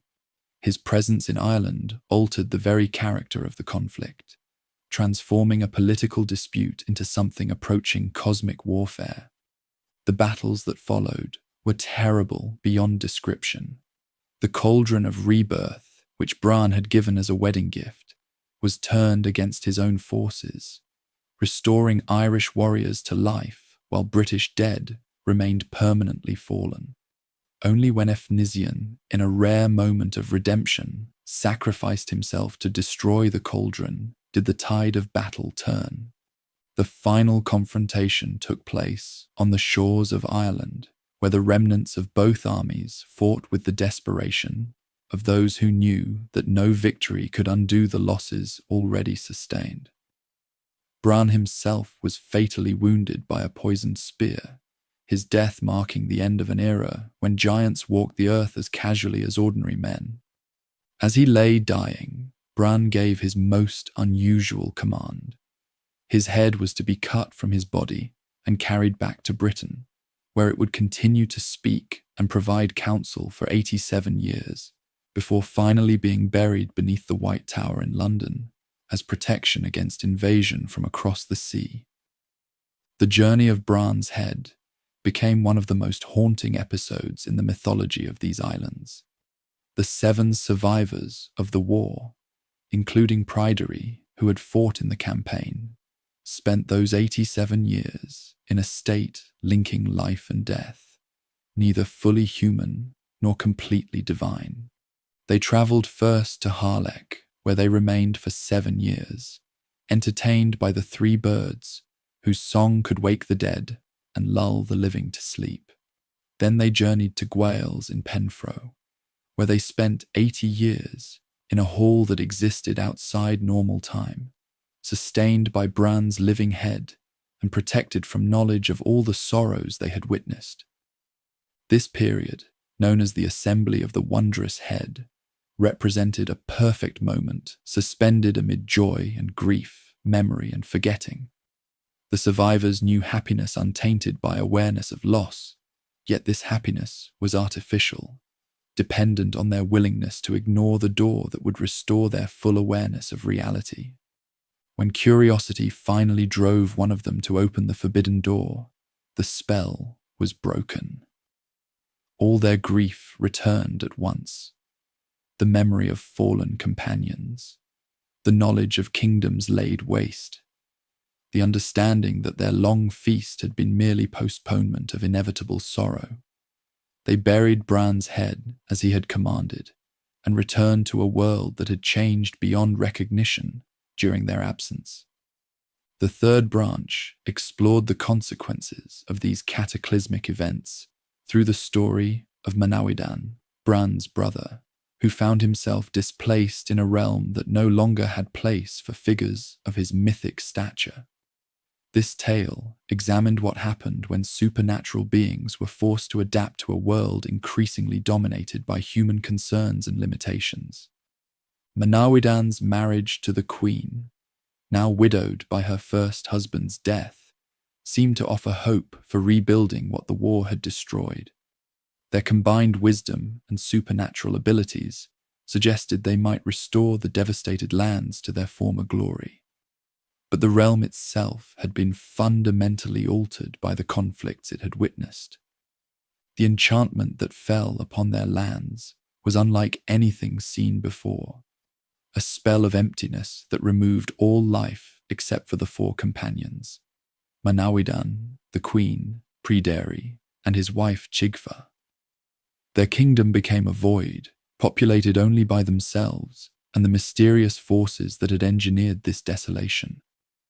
The revelation that this enchantment was revenge for ancient grievances showed how the actions of the past continued to shape the present in unexpected ways.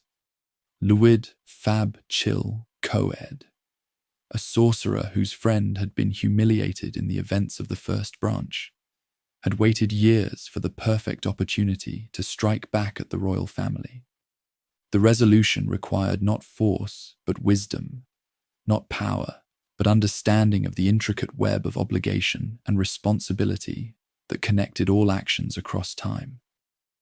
Manawydan's patient unraveling of the spell, his refusal to be provoked into hasty action, and his insistence on justice rather than vengeance, provided a model for how mythic conflicts might be resolved through intelligence rather than violence. The fourth branch brought the cycle to its climax with the story of Mathfab Maddonwy, a tale that explored the ultimate consequences of attempting to wield absolute power without accepting absolute responsibility. Math was a king whose feet had to rest in a virgin's lap whenever he was not at war, a strange geas that symbolized the connection linking political power and personal purity. When his footholder, Gowyn, was violated by his nephews Gilfethwy and Gwydion, Math's response was both punishment and transformation. He turned the guilty pair into animals, first deer, then boars, then wolves, forcing them to experience existence from perspectives other than human, to understand the consequences of treating others as objects rather than persons. The birth of Lurlaw gifts from these transformations introduced a figure whose story would become central to the mythology of this mountain realm. Lur's triple destiny to have no name except what his mother gave, to bear no arms except those she provided, and to marry no woman born of any race currently dwelling on earth, created challenges that could only be resolved through the deepest magic.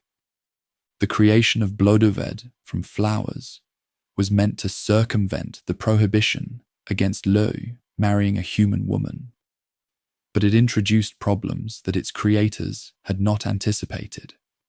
A woman formed from the essence of plants, rather than born from human union, possessed beauty beyond human comprehension, but lacked the emotional development that comes from growing up among her own kind. Blodeuwedd's betrayal of Lugh with Gronvperber was perhaps inevitable.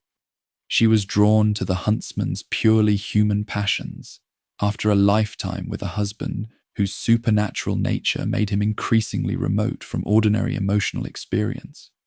Her plot to discover the secret of Lugh's vulnerability and arrange his apparent death represented not just personal betrayal, but a fundamental conflict amid different ways of experiencing existence.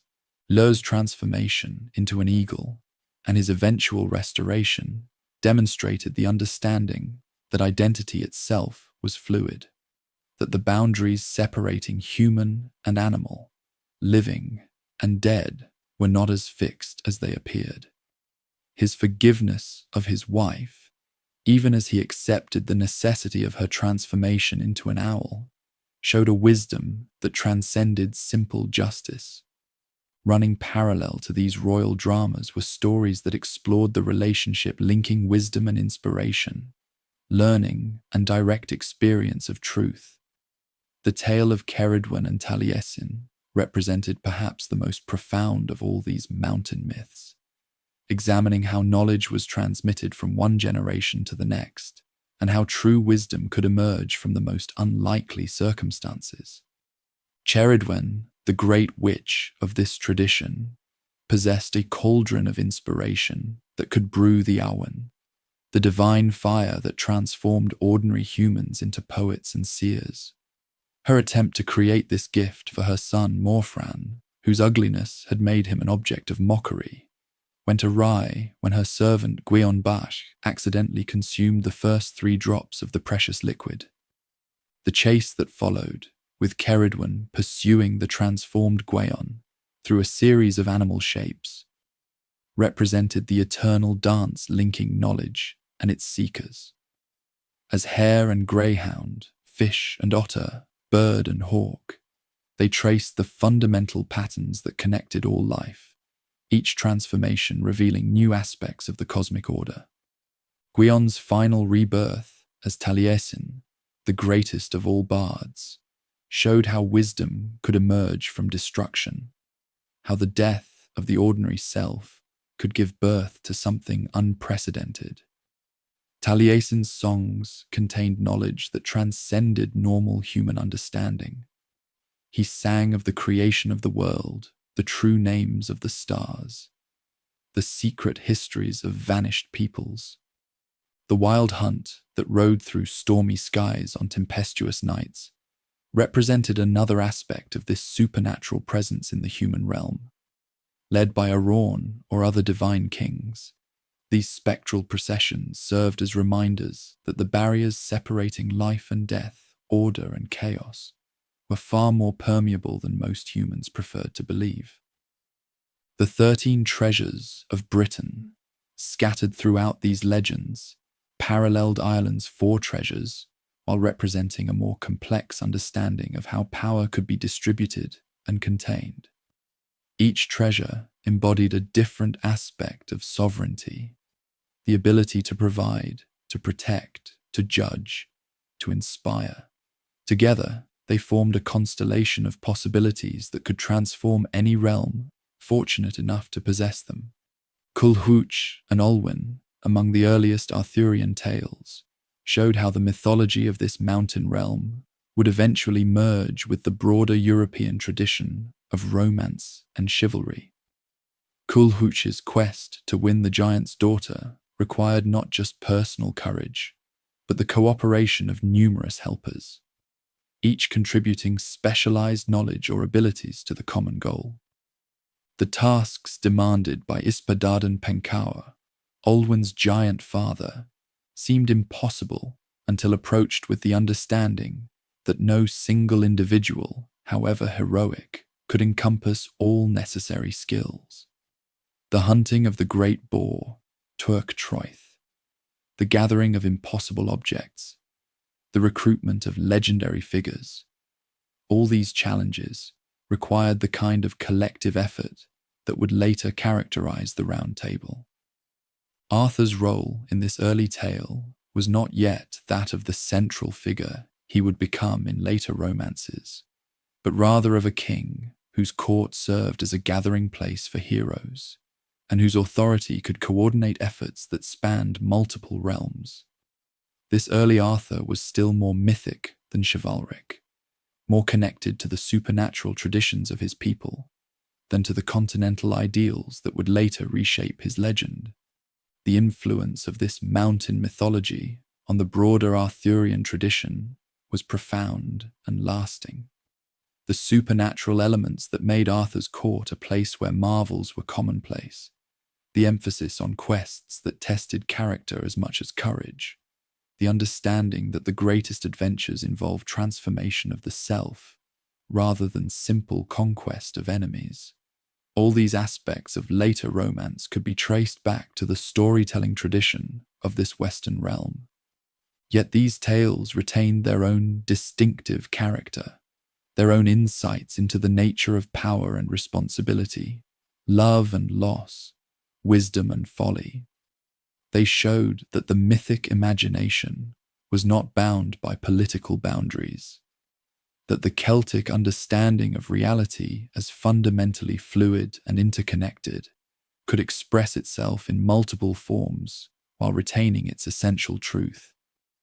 The preservation of these stories in manuscripts like the White Book of Riddoch and the Red Book of Hergest ensured that future generations would have access to wisdom that might otherwise have been lost to the transformations of history.